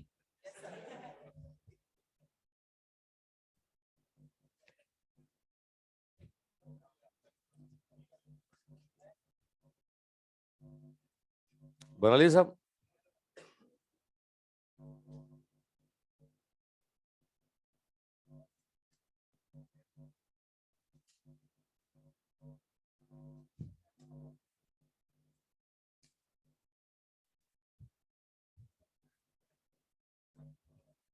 बन गया साहब? और छोटी छोटी बातें बताई मैंने। अब ये ई के बारे में बता दूं साहब। ई रेस्टिट्यूशन कोफिशिएंट होता क्या है? देखो, रेस्टिट्यूशन कोफिशिएंट के बारे में न्यूटन ने बताया साहब। ये न्यूटन क्या करता है, हर जगह आके नियम बनाता है साहब। ये टक्कर के लिए भी इसने नियम बना दिया, इसने टक्कर के लिए भी नियम बना दिया साहब। तो क्या है न्यूटन लॉ ऑफ कॉल्यूजन? देखो, हेडिंग डाले, न्यूटन लॉ ऑफ कॉल्यूजन। ये भैया मोशन में तो आता ही है, आगे वो हीट में भी आया था, न्यूटन लॉ ऑफ कूलिंग। हाँ वही, ये लो बोले वो सेब एप्पल की जगह पर पेड़ गिरा होता। ये सारे फेसबुक ये यहीं बैठे हुए हैं, है ना, मीम, व्हाट्सएप। देखो साहब, न्यूटन लॉ ऑफ कॉल्यूजन क्या है साहब? न्यूटन का टक्कर का नियम सुन लो। रेस्टिट्यूशन कोफिशिएंट के बारे में न्यूटन ने बताया। इन्होंने क्या बताया साहब? टक्कर के बाद में दूर जाने का जो रिलेटिव वेलोसिटी है, और उसका रेशो टक्कर के पहले पास आने के रिलेटिव वेलोसिटी से कांस्टेंट रहेगा। मतलब टक्कर के बाद दूर जाना और टक्कर के पहले पास आना। भाई सीधी सी बात है, टक्कर करने से पहले तो पास आना ही पड़ेगा ना। अरे टक्कर करने से पहले पास आना पड़ेगा, और हो गई तो फिर दूर जाना पड़ेगा। तो दूर जाने को बोलते हैं वेलोसिटी ऑफ सेपरेशन, और पास आने को क्या बोलते हैं? Velocity of approach. तो वेलोसिटी ऑफ सेपरेशन और वेलोसिटी ऑफ अप्रोच, इसका जो रेशो रहता है ना, वो हमेशा कांस्टेंट रहता है। और वो किसके बराबर होता है? Restitution coefficient. मतलब न्यूटन ने टक्कर के लिए नियम बनाया साहब कि वेलोसिटी ऑफ सेपरेशन और वेलोसिटी ऑफ अप्रोच, इन दोनों का रेशो कांस्टेंट होगा, और किसके बराबर होगा साहब? Restitution coefficient. लिख लो पहले स्टेटमेंट, न्यूटन साहब का स्टेटमेंट लिख लो। लिख लो, ratio of velocity of separation, ratio of velocity of separation, velocity of separation to velocity of approach, to velocity of approach, velocity of separation to velocity of approach remains same, remains same, remains same and equal to restitution coefficient, and equal to restitution coefficient। ठीक है, ये ratio हमेशा constant रहेगा। ये velocity of separation divide by velocity of approach. अब separation का मतलब पास आना कि दूर जाना? मतलब ये टक्कर के बाद की बात कर रहा है कि पहले की बात कर रहा है? तो आसान भाषा में बोले तो टक्कर के बाद और ये टक्कर के पहले। अब रुकना, मैं एग्जांपल से बताऊं आपको। अगर मैं बोलूं टक्कर के बाद, तो टक्कर के बाद सेपरेट होना मतलब ये क्या रिलेटिव बात कर रहे हैं अपन? अबे कोई एक दूसरे से अलग हो रहा है तो एक दूसरे के रेस्पेक्ट में बात कर रहे हैं ना, कोई एक दूसरे को अप्रोच कर रहा है तो एक दूसरे के रेस्पेक्ट में बात कर रहे हैं ना, मतलब ये क्या है, ये रिलेटिव वेलोसिटी है। ये टक्कर के बाद की रिलेटिव वेलोसिटी और टक्कर के पहले की रिलेटिव वेलोसिटी, तो इसको ऐसे भी बोलते हैं, ये ऐसा भी बोलोगे relative velocity after collision. Relative velocity after collision divide by क्या बोलेंगे, ये बोलेंगे रिलेटिव वेलोसिटी बिफोर कॉलिजन। अरे ऐसा बोलोगे ना सर। अब मुझे एक बात बताओ, टक्कर के बाद में अगर मैं बोलता हूं दूसरे का पहले के रेस्पेक्ट में, तो टक्कर के पहले भी तो दूसरे का पहले के रेस्पेक्ट में होना चाहिए ना। अरे क्या बोलोगे मैथमेटिकली, क्या बोलोगे, v2 minus V one upon U two minus क्या बोलोगे u1। अबे हाँ के ना बोलो भाई, टक्कर के बाद में v2 माइनस वी वन, अरे दूसरे का पहले के रेस्पेक्ट में, तो ये भी तो दूसरे का पहले के रेस्पेक्ट में होगा ना। अबे होगा कि नहीं होगा? लेकिन एक बात बताओ, अगर मैं आपसे बोलूं कि टक्कर करवानी है तो कौन ज्यादा होना चाहिए, u1 की u2, तो ये वैल्यू पॉजिटिव आएगी कि नेगेटिव आएगी? पॉजिटिव ही नेगेटिव, ये नेगेटिव आएगा। अब नेगेटिव ई का वैल्यू कभी भी नेगेटिव नहीं होता, ये नेगेटिव ना आए इसलिए मैं पहले यहाँ माइनस ही लगा देता हूँ, है ना। देखो स्टेटमेंट सुन लो, अगर मैं ऐसा बोलता हूँ ना सेपरेशन और अप्रोच, तो ये बोल रहा हूँ प्लस ही, मैं बोल रहा हूँ relative velocity after collision, relative velocity before collision, तो इसको मैं क्या बोल रहा हूँ, माइनस ही। चलो कुल मिलाकर के ये क्या बन जाता है, ये बन जाएगा v2 माइनस वी1 अपॉन, या तो ऐसे लिख लो u1 माइनस यू टू, ये u1 माइनस यू टू तो क्या लिखोगे, प्लस ही। अरे मेरी भावनाएं समझ में आ रही है भाई? अरे ये नोट कर लो फॉर्मूला भाई। टक्कर, भैया देखो मैं फिर से क्लियर कर दूं, ढंग से सुन लेना। टक्कर के पहले पास आना पड़ेगा, तो कौन तेज भागेगा, पहला कि दूसरा? अब ये फोटो बना के दिखाऊं तुम्हें, ये पहला, ये पहला और ये दूसरा, बताओ टक्कर करवानी है तो किसको तेज भागना पड़ेगा, u1 ज्यादा होगा कि u2? अब कर लिया, करने के बाद दूर भागना है। अरे दूर भागना है तो टक्कर के बाद में किसकी ज्यादा होगी, टक्कर के बाद में ये v1 ज्यादा होगा कि v2 ज्यादा होगा, v1 की v2, तो ये तो पॉजिटिव आएगा, लेकिन ये नेगेटिव आएगा। अब ई नेगेटिव नहीं होता, इसलिए यहां माइनस ही लिख दिया मैंने, है ना। या फिर ऐसे लिखते हो तो ऐसे लिखना v2 minus V1 upon u1 minus u2। बात पकड़ में आ रही है सब? बस एक लिमिटेशन है इसका, ये जो न्यूटन का टक्कर का नियम है ना, ये सिर्फ और सिर्फ लगता है along the line of impact. जिस डायरेक्शन में लाइन ऑफ इंपैक्ट होगा ना, उसी डायरेक्शन में लगेगा। अब ये लाइन ऑफ इंपैक्ट होता कहां है, ये भैया जो दो ऑब्जेक्ट टकरा रहे हैं ना, उनको उनके सेंटर को मिलाने वाली लाइन ड्रॉ कर दो। दोनों के सेंटर को मिलाने वाली जो लाइन होती है ना, उसी को बोलते हैं लाइन ऑफ इंपैक्ट। ठीक है, मैं आपको एग्जांपल देके बताता हूं, पहले बना लो इसे। अच्छा इसका रेंज क्या होगा, इसका रेंज होगा बिटवीन 0 to 1। अरे 0 से 1 के बीच में। अरे मेरी भावनाएं समझ रहे हो? अब मैं बिना किसी टक्कर का नाम लिए सारी टक्करें इंक्लूड कर ली इसमें, इसमें सारी टक्कर इंक्लूड कर ली। अगर मैं इलास्टिक बोलता हूं तो मैं बोलता हूं E = 1, परफेक्टली इन इलास्टिक बोलता हूं तो E = 0, और अगर मैं इन इलास्टिक बोलता हूं तो 0 से 1 के बीच में कुछ भी। तो बिना किसी टक्कर का नाम लिए पूछे तो ये आंसर दोगे। अगर वो इन इलास्टिक का नाम लेता है तो क्या बोलोगे, क्या इक्वल टू 0 होगा?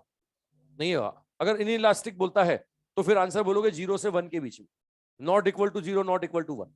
अरे मेरी बात समझ रहे हो, है ना। एक और थ्योरेटिकल पॉइंट बताऊं, एक और यहां पर बात बताऊं आपको, कि यहां पर जनरली ई का वैल्यू होता है 0 से 1 के बीच में, लेकिन एक टक्कर ऐसी भी है जिसमें ई मोर देन 1 हो जाता है।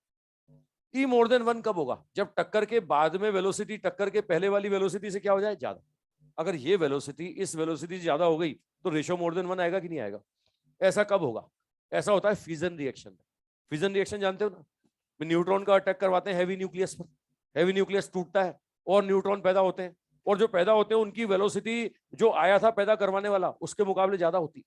अब ज्यादा होती है तो समझ सकते हो टक्कर के बाद में वेलोसिटी बढ़ गया, टक्कर के पहले कम था, तो ये रेशो क्या आएगा, मोर देन 1 की लेस देन 1, है ना। ये एनसीईआरटी में एक लाइन लिखी हुई है कि क्या यहाँ पर रेस्टिट्यूशन कोफिशिएंट का वैल्यू मोर देन 1 हो सकता है क्या? क्या हर टक्कर में होगा, सिर्फ किस में होगा? नोट डाल लो, लिख लो बात, नोट डालने बात लिख लो सब, लिख लो इसमें लिख ले, generally value of restitution coefficient, value of restitution coefficient not more than 1, not more than 1, not more than 1, not more than 1, but in a fission reaction, but in a fission reaction, but in a fission reaction, fission reaction its value more than 1, its value more than 1, its value more than 1, more than 1. अगला point लिखो, second point, Newton law of collusion, Newton law of collusion, Newton law of collusion is applicable, Newton law of collusion is applicable along the line of impact, along the line of impact, along the line of impact. Newton law of collision is applicable along the line of impact. ये line of impact के along लगाना है आप. क्या होती है line of impact समझ लो. देखो अगर head on collision है ना तो कोई झगड़ा ही नहीं है ना. जिस लाइन में ये चल रहे हैं ना लाइन ऑफ इम्पैक्ट वही होगा. क्यों? इसको देखो साहब, ये लाइन ऑफ इम्पैक्ट होता है जो दो ऑब्जेक्ट टक्कर करेंगे ना उनके सेंटर को मिलाने वाली लाइन. जिस जगह वो टकरा रहे हैं दोनों को पकड़ लो साहब, जिस जगह वो टक्कर करते हैं दोनों को पकड़ लो, दोनों के सेंटर मिला लो, है ना. देखो ये इसका सेंटर, ये इसका सेंटर मिलाओ, ये लाइन ड्रॉ करो, ये लाइन. अब ये लाइन कहाँ आ रही है? जिस लाइन में ये दोनों चल रहे हैं उसी लाइन में तो आ रही है ना. अरे जिस लाइन में ये दोनों चलते हैं ये लाइन उसी लाइन में आती है कि नहीं? अबे हाँ कि ना बोलो यार. तो बताओ यही लाइन ऑफ इम्पैक्ट है. मतलब हेड ऑन कॉल्यूजन में झगड़ा नहीं है. मैं न्यूटन लॉ ऑफ कॉल्यूजन कहाँ लगाऊंगा? न्यूटन लॉ ऑफ कॉल्यूजन लगाऊंगा जिस लाइन में चलते होंगे, है ना. ये होती है लाइन ऑफ इम्पैक्ट. चलो न्यूटन लॉ लगा दो साहब. न्यूटन लॉ लगाओगे तो क्या बोलोगे? माइनस ई बराबर V2 minus V1 upon U2 minus U1. अब ऐसा बोलोगे कि नहीं? अबे बोलो भाई, है ना. ये लो न्यूटन का इसी डायरेक्शन में लगा दिया. लेकिन अब अगर मैं बोलता हूं ऑब्लिक कॉल्यूजन, तो ऑब्लिक कॉल्यूजन एक लाइन में होता है कि एक प्लेन में होता है? एक प्लेन में होता है. तो यहां पर देखो ये अपने रास्ते जा रहा था, ये बेचारा गरीब अपने रास्ते जा रहा था, ये दोनों के रास्ते कहीं मिल गए और रास्ते नहीं मिले ये भी मिल गए. बताओ यहां टक्कर हो गई, यहां इनकी टक्कर हो गई, ये टक्कर हो गई और टक्कर के बाद देख सकते हो ये इधर चला गया और ये इधर चला गया, है ना. ये अपने रास्ते, ये अपने रास्ते, है ना. ये देखो साहब, अब मुझे बताओ यहाँ एक प्लेन है, मतलब एक डायरेक्शन है कि दो डायरेक्शन है? एक डायरेक्शन में काम हो रहा है कि दो में हो रहा है? न्यूटन लॉ ऑफ कॉल्यूजन किस में लगाऊं? लाइन ऑफ इम्पैक्ट कहलाऊं, है ना. अब सोचना पड़ेगा भाई, हेड ऑन में सोचने की जरूरत ही नहीं थी. हेड ऑन में तो एक ही लाइन में चलता था, उसी लाइन में लगा दिया हमने. अब तो दो दो लाइन में चल रहा है, एक प्लेन में चल रहा है. तो यहाँ दोनों के सेंटर को मिलाओ, दोनों के सेंटर को मिलाओ, इसका सेंटर इसका सेंटर, तो ये लाइन बन रही है साहब. ये लाइन होगी लाइन ऑफ इम्पैक्ट. बताओ मैं कहां लगाऊं न्यूटन लॉ ऑफ कॉल्यूजन? कहां लगाऊं? एक्स में लगाऊं या वाई में लगाऊं? हाँ वाई में लगाओ साहब. न्यूटन लॉ ऑफ कॉल्यूजन कहां लगाना है? वाई में. तो हम क्या बोलेंगे? हम बोलेंगे साहब माइनस ई बराबर क्या होगा? Relative velocity after collusion divide by before collusion. कौन सी डायरेक्शन में? वाई में. कौन से पकड़ में आया भाई? अरे समझ रहे हो? चलो मैं और एग्जांपल देता हूं ऑब्लिक का. ऑब्लिक कॉल्यूजन का मतलब ऑब्लिक में ही तुम्हें सोचना पड़ेगा, हेड ऑन में सोचने की जरूरत ही नहीं है. हेड ऑन में जिस लाइन में चल रहा है ना उस लाइन में ठोक दो, है ना. लेकिन ऑब्लिक में दोनों डायरेक्शन में नहीं लगेगा, लाइन ऑफ इम्पैक्ट के अलोंग लगेगा. और लाइन ऑफ इम्पैक्ट क्या? जो दो टकराने वाले ऑब्जेक्ट हैं उनके सेंटर को मिलाओ उस लाइन के अलोंग. ठीक है, चलो एक और एग्जांपल देता हूं. मुझे बताओ ये यहां पर ये जा रहा था इधर और ये जा रहा था इधर, यहां इनका कांटेक्ट हो गया. देखो ये इधर जा रहा था, वो उधर जा रहा था. बताओ साहब इस समय ये एक डायरेक्शन में मोशन है या दो में है? अबे एक में है कि दो में है? किस में लगाऊंगा? दोनों के सेंटर को मिलाऊंगा. ये देखो दोनों के सेंटर को मिलाओ, ये लाइन बनती है साहब. ये लाइन, इस लाइन को बोलेंगे लाइन ऑफ इम्पैक्ट. ये कहलाएगी लाइन ऑफ इम्पैक्ट. तो भैया न्यूटन लॉ ऑफ कॉल्यूजन कहां लगाओगे? न्यूटन लॉ ऑफ कॉल्यूजन कहां लगाओगे? ठीक है, यहां पर अगर मैं इस डायरेक्शन को एक्स बोलूं, वाई बोलूं, जो भी बोलता हूं, इस लाइन के अलोंग लगाओगे ना, तो इसका भी कंपोनेंट करना पड़ेगा इधर, इसका भी कंपोनेंट करना पड़ेगा इधर, और उसके अकॉर्डिंग सॉल्व करना पड़ेगा. मेरी बात समझ रहे हो साहब? मैं लाइन ऑफ इम्पैक्ट के बारे में और बताऊं साहब. जैसे ये होता है साहब एक वर्टिकल वॉल वाला केस. वर्टिकल वॉल और एक पार्टिकल जाके टकराता है साहब. ये पार्टिकल दीवार से टक्कर करता है साहब, ये दीवार से टकराया और टकरा के इधर लौट के आता है, ये टकरा के इधर लौट के आया. मुझे बताओ जिस जगह टक्कर हुई उस जगह इन दोनों के सेंटर को मिलाओ, है ना. ये दीवार का सेंटर और इसका सेंटर. बताओ दीवार का सेंटर और इसका सेंटर मिलाता हूं तो ये क्या आ रहा है?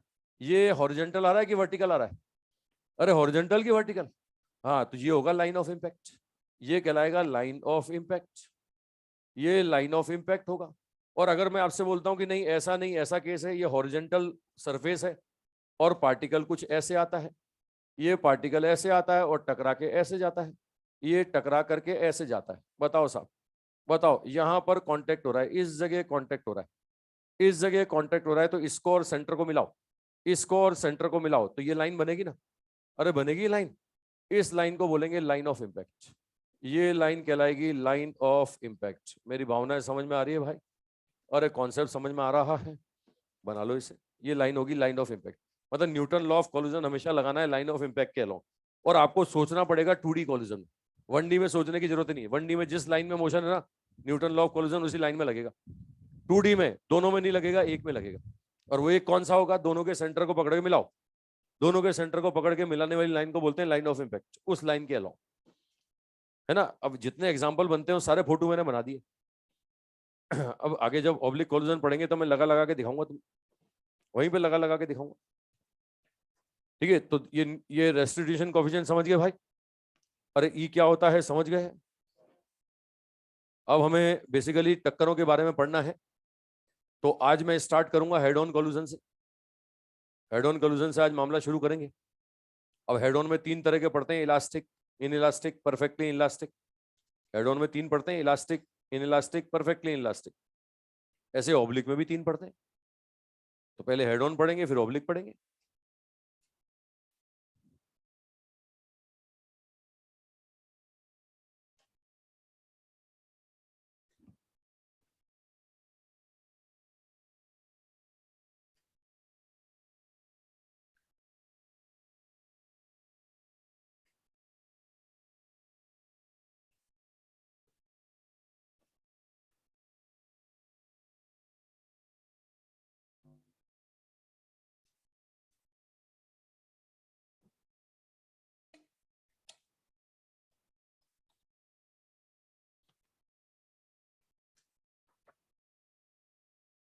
बना लिए सब? तो हम लोग शुरुआत करने वाले हैं हेड ऑन कोलिजन से। और हेड ऑन में 3 तरह के केस पढ़ेंगे, head on elastic, head on inelastic और head on perfectly inelastic. पहले एग्जांपल बना लो सारे। हाँ भाई, ऑनलाइन वालों समझ रहे हो लाइन ऑफ इम्पैक्ट?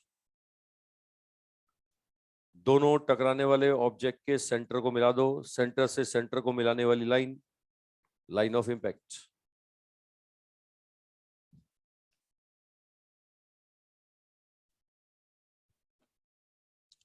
ये इधर वाला बना लिया, हेड ऑन तो बना लिया ना। तू लाइन ऑफ इम्पैक्ट कहां ढूंढ रहा है फिर तू? अगर ये भी नहीं बनाया तो ये तो बन गया।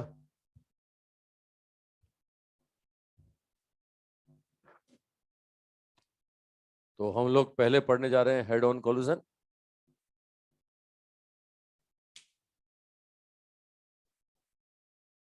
हेड ऑन कोलिजन में फर्स्ट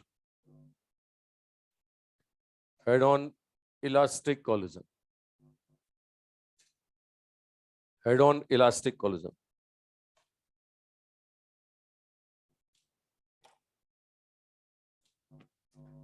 अब हेड ऑन है तो सबको पता है सब एक ही लाइन में चलेंगे, टक्कर के पहले भी उसी लाइन में और टक्कर के बाद भी उसी लाइन में। लाइन बदलेगी नहीं भाई। ठीक है, जिस लाइन में टक्कर के पहले उसी लाइन में टक्कर के बाद। अब मैं बोल रहा हूं इलास्टिक है, इलास्टिक, तो इलास्टिक का मतलब कोई लॉस कर रहा होगा क्या? इलास्टिक का मतलब कोई लॉस नहीं होगा। अब एक बड़ा इंपॉर्टेंट पॉइंट ध्यान से सुन लेना, जिसमें मैक्सिमम बच्चे क्वेश्चन गलत कर जाते हैं, है ना। देखो, यहां पर मैं बोल रहा हूं साहब इलास्टिक कोलिजन है तो काइनेटिक एनर्जी कंजर्व रहेगा, रहेगा। अरे यही तो मानते हो ना। कब रहेगा? टक्कर के दौरान या टक्कर के पहले और बाद में? पहले और बाद में। टक्कर के दौरान कंजर्व नहीं रहता। काम की बात सुन लेना, इलास्टिक कोलिजन के बावजूद काइनेटिक एनर्जी कंजर्वेशन टक्कर के दौरान कभी नहीं लगेगा। क्योंकि टक्कर के दौरान होता क्या है, पहला पार्टिकल दौड़ते दौड़ते जाता है, दूसरे को टकराता है, टकराता है तो पहले दबाता है, खुद भी दबता है। ठीक है, तो वो क्या होता है, उसकी काइनेटिक एनर्जी पोटेंशियल में बदलती है। फिर वो पोटेंशियल फाइनली किस में बदलती है? काइनेटिक, बाउंस बैक होता है काइनेटिक में। तो टक्कर के दौरान अगर कोई बोले ना कि काइनेटिक एनर्जी कंजर्व है क्या, तो बिल्कुल नहीं है। भले कोलिजन का नाम इलास्टिक क्यों ना हो, है ना। इलास्टिक कोलिजन सुन के बच्चे भावुक हो जाते हैं, बोले kinetic energy conserve. Kinetic energy conservation कब लगेगा? टक्कर के पहले और टक्कर के बाद, है ना। टक्कर के दौरान कभी भी काइनेटिक एनर्जी कंजर्व नहीं होगा। चलो मैं बोलता हूं इनइलास्टिक कोलिजन है, मैं बोलता हूं इनइलास्टिक है। बताओ इस समय क्या टक्कर के दौरान कंजर्व रहेगा क्या? ओए टक्कर के दौरान जब इलास्टिक में नहीं रहा तो इनइलास्टिक में रहेगा क्या? अच्छा इनइलास्टिक में टक्कर के पहले और बाद में रहेगा क्या? नहीं रहेगा। ठीक है चलो लिख लो, इसमें बना लो पहले ये बना लो साहब। हेड ऑन मतलब एक लाइन में चलेंगे, टक्कर के पहले लाइन और टक्कर के बाद लाइन सेम होगी, टक्कर के पहले और बाद की लाइन सेम होगी, इसी को बोलेंगे लाइन ऑफ इंपैक्ट। ठीक है भाई दो पास आए, कुछ किया और कुछ बदलना और नजर आ गया, इसी को टक्कर बोलते हैं। अच्छा टक्कर के लिए टच करना जरूरी है क्या? टक्कर के लिए टच करना जरूरी नहीं है, दूर दूर से भी हो सकती है।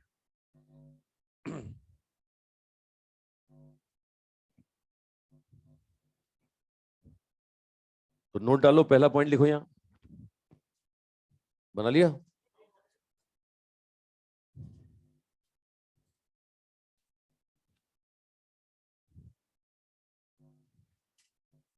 बन गया सब? बना लिया? फर्स्ट पॉइंट लिखो, in a elastic collision, in a elastic collision, in a elastic collision kinetic energy, kinetic energy, in a elastic collision kinetic energy conserved before and after collision, before and after collision, and after collision, not during collision, not during collision, not during collision, not during collision। ठीक है चलो mathematically अगर मैं लिखूंगा तो kinetic energy conservation कहां लगाऊंगा? टक्कर के दौरान या पहले और बाद में? तो भैया पहले कितना था? अच्छा कंजर्वेशन किसका? पहले पार्टिकल का, दूसरे पार्टिकल का, कि सिस्टम का? हाँ तो ये सिस्टम की पहले बराबर सिस्टम की बाद में। अरे बोलोगे भाई, ये लो एक कंडीशन यहां से आ गया हमारे पास। ठीक है अब दूसरी बात बताओ मुझे, टक्कर के दौरान पहला दूसरे पे फोर्स लगाता है तो दूसरा पहले पे फोर्स लगाता है, इसमें कोई एक्सटर्नल फोर्स है क्या? कोई एक्सटर्नल फोर्स नहीं है, कोई एक्सटर्नल फोर्स नहीं है, तो लीनियर मोमेंटम क्या रहेगा? कंजर्व। अच्छा ऐसा नहीं कि इलास्टिक कोलिजन में कंजर्व रहेगा, है ना, ये हर कोलिजन में कंजर्व रहेगा, कोई सा भी टक्कर हो, इलास्टिक हो, इन इलास्टिक हो, परफेक्टली इलास्टिक हो, ऑब्लिक हो, हेड ऑन हो, हर कोलिजन में लीनियर मोमेंटम क्या रहेगा? कंजर्व। क्योंकि टकराने वाले दोनों ऑब्जेक्ट आपस में एक दूसरे पर फोर्स लगाएंगे, भले वो टच करके लगाएं या दूर दूर से लगाएं, है ना, टच करना जरूरी नहीं है। अब ऐसे केस में लीनियर मोमेंटम क्या रहेगा? कंजर्व। तो भैया यहां पर दूसरा लगाता हूं मैं, लीनियर मोमेंटम कंजर्वेशन। किस पर? पहले पर, दूसरे पर, के सिस्टम पर? सिस्टम पर। तो क्या बोलेंगे? m1u1 प्लस m2u2 बराबर क्या बोलेंगे? m1v1 plus m2v2। मानते हो साहब? अरे मानते हो भाई? ये क्या लिखा मैंने? ये मैंने लीनियर मोमेंटम कंजर्वेशन लगा दिया। ठीक है अब क्वेश्चन क्या बनता है? क्वेश्चन में v1 v2 पूछेगा, टक्कर के पहले की वेलोसिटी दे देगा, टक्कर के बाद की वेलोसिटी पूछेगा। अब v1 v2 दो वेरिएबल है तो कम से कम दो कंडीशन चाहिए ना। ये दो कंडीशन मैंने आपके सामने बना दिया, बल्कि मैं तो यहां एक तीसरा और बना सकता हूं। तीसरा न्यूटन लॉ ऑफ कॉल्यूजन। बताओ न्यूटन लॉ ऑफ कॉल्यूजन कहां लगता है? लाइन ऑफ इंपैक्ट के अलोंग लगता है। हेड ऑन कॉल्यूजन में लाइन ऑफ इंपैक्ट कौन सी होती है? जिस लाइन में ये चलते हैं उसी लाइन में होती है ना, तो इसी लाइन में लगा दो। क्या बोलूंगा? माइनस ई बराबर ये v2 minus v1 upon u2 minus u1। अरे ऐसा बोलूंगा ना यार। बताओ साहब, इससे एक इक्वेशन और बनेगा, ये बनेगा v2 माइनस v1 बराबर e times of u1 minus u2। बनेगा कि नहीं? अबे हाँ कि ना बोलो भाई। ये तीन इक्वेशन बन गई। अब इन तीन इक्वेशन को सॉल्व करोगे ना तो v1 v2 आ जाएगा। ये तीन इक्वेशन को सॉल्व कर लो, v1 और v2 आ जाएगा। कितना आता है साहब? देखो v1 और v2 मैं सॉल्व करता हूं तो v1 का वैल्यू कितना? v1 का वैल्यू आ जाएगा साहब यहां से m1 minus m2 upon m1 plus m2 into u1 plus 2m2u2 upon m1 plus m2। ये भैया यहां से क्या आ जाएगा आपके पास? v1 आ जाएगा। ऐसे ही v2 देखो, v2 ये v2 निकालोगे ना, ये आता है m2 minus m1 upon m1 plus m2 into u2 plus 2m1u1 divided by m1 plus m2। कौन से पकड़ में आ रहा है भाई?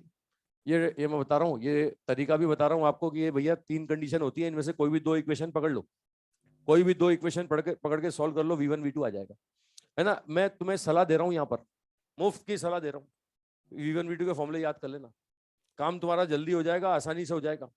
और अगर तुमने V1 V2 के फॉर्मूले याद नहीं किए ना, तो पहले 2 इक्वेशन बनानी पड़ेंगी, बनानी नहीं पड़ेंगी, बना के सॉल्व भी करनी पड़ेंगी, है ना। ये कम से कम 3 स्टेप लगाओगे तब V1 V2 आएगा। उसके बाद आगे के क्वेश्चन सॉल्व होंगे।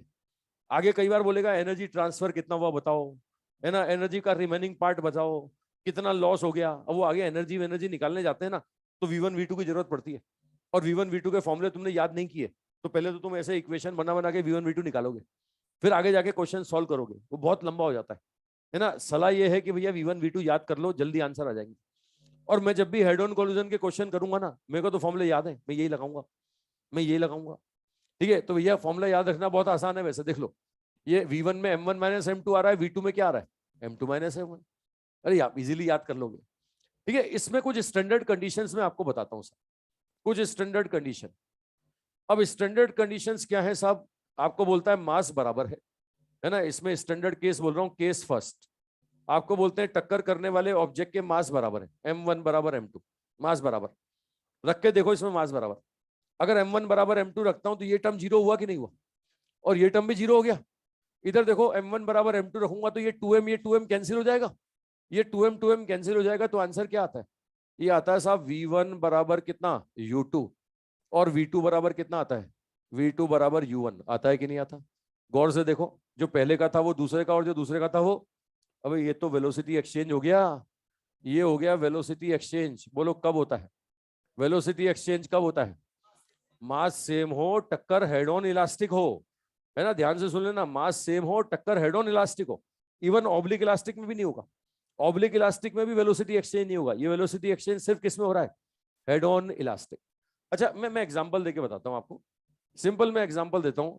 मैं आपसे बोल रहा हूं कि साहब एक आगे आगे एक पीछे पीछे, दोनों का मास बराबर, ये भी m और ये भी m।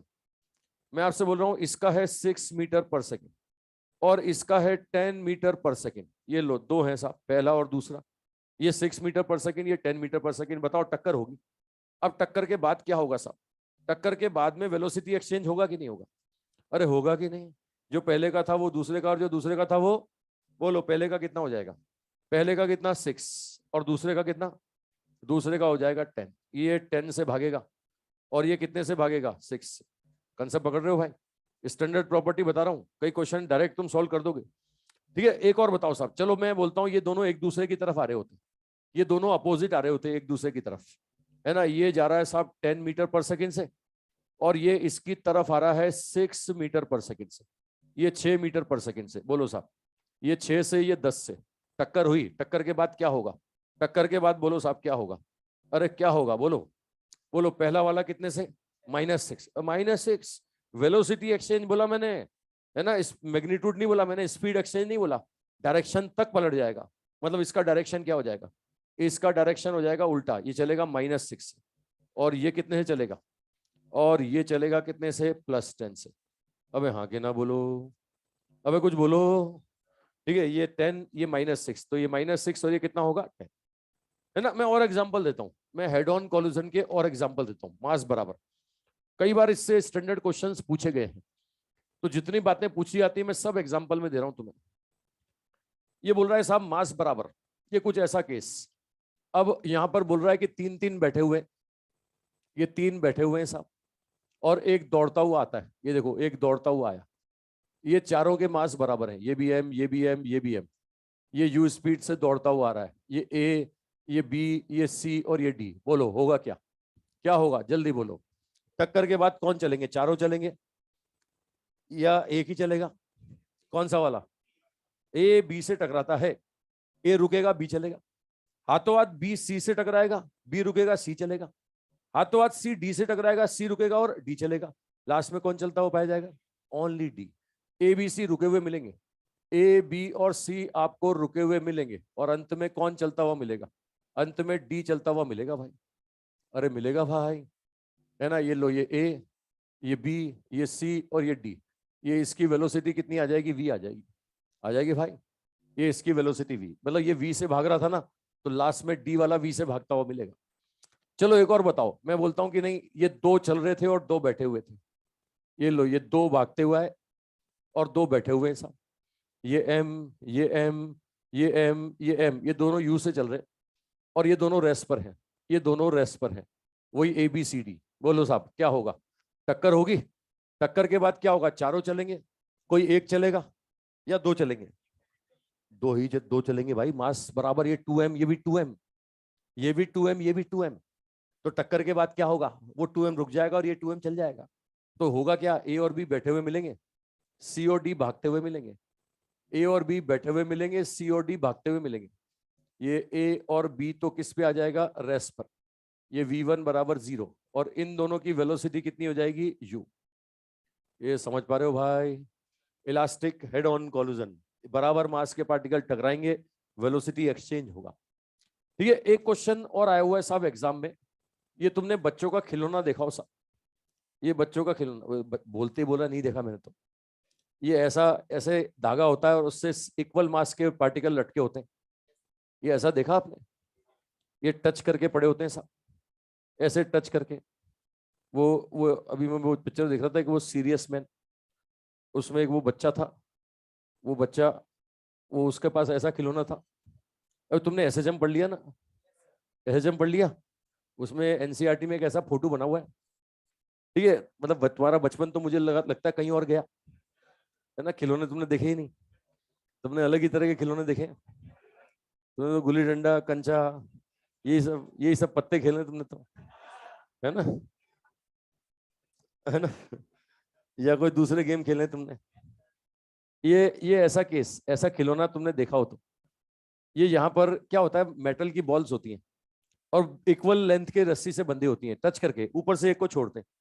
ये ऊपर से मैं आगे एक को छोड़ूंगा तो होगा क्या? ये सारे चलेंगे या कोई एक चलेगा?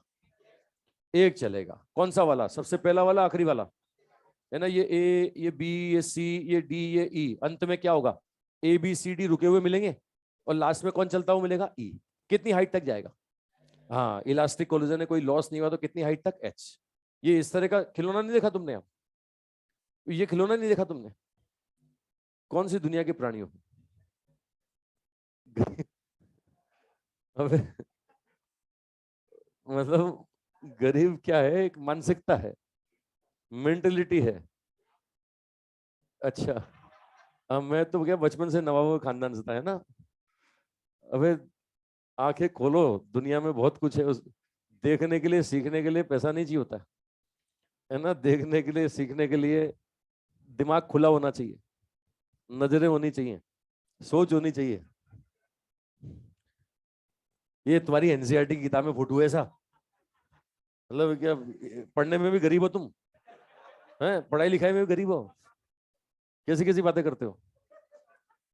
बोले सोच से गरीब है। किसको 2m कर दें?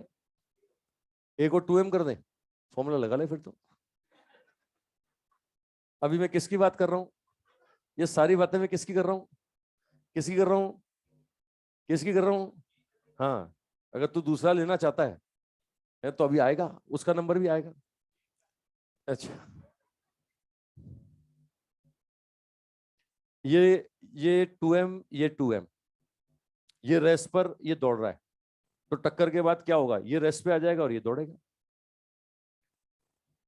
अगर एक ही 2m का बनाए तो फिर वो 2m रेस पे होगा, ये दोनों दौड़ते हुए मिलेंगे।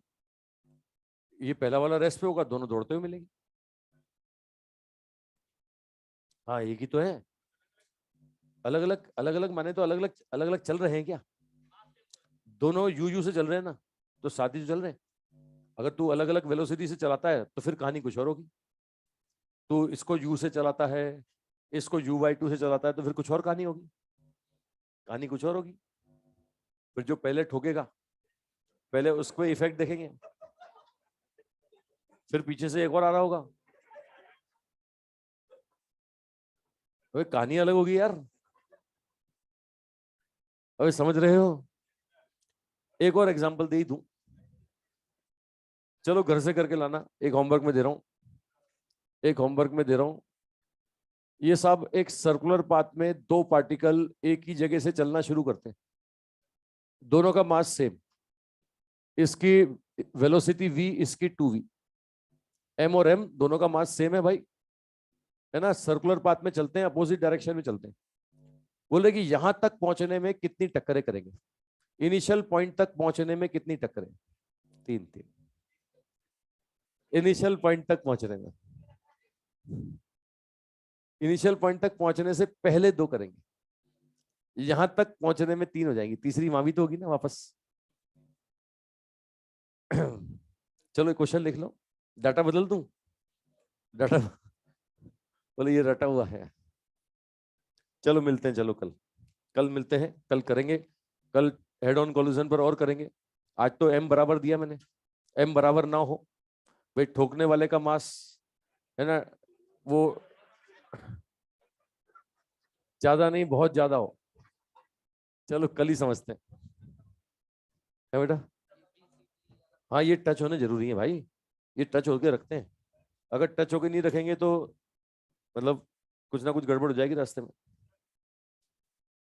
कहाँ पे, इस वाले क्वेश्चन में ग्रेविटी नहीं, नहीं ये वर्टिकल नहीं है, ऐसे खड़ा हुआ नहीं है, लेटा हुआ है। चलो कल ही देता हूँ ये क्वेश्चन, आखिरी क्वेश्चन कल ही करते हैं।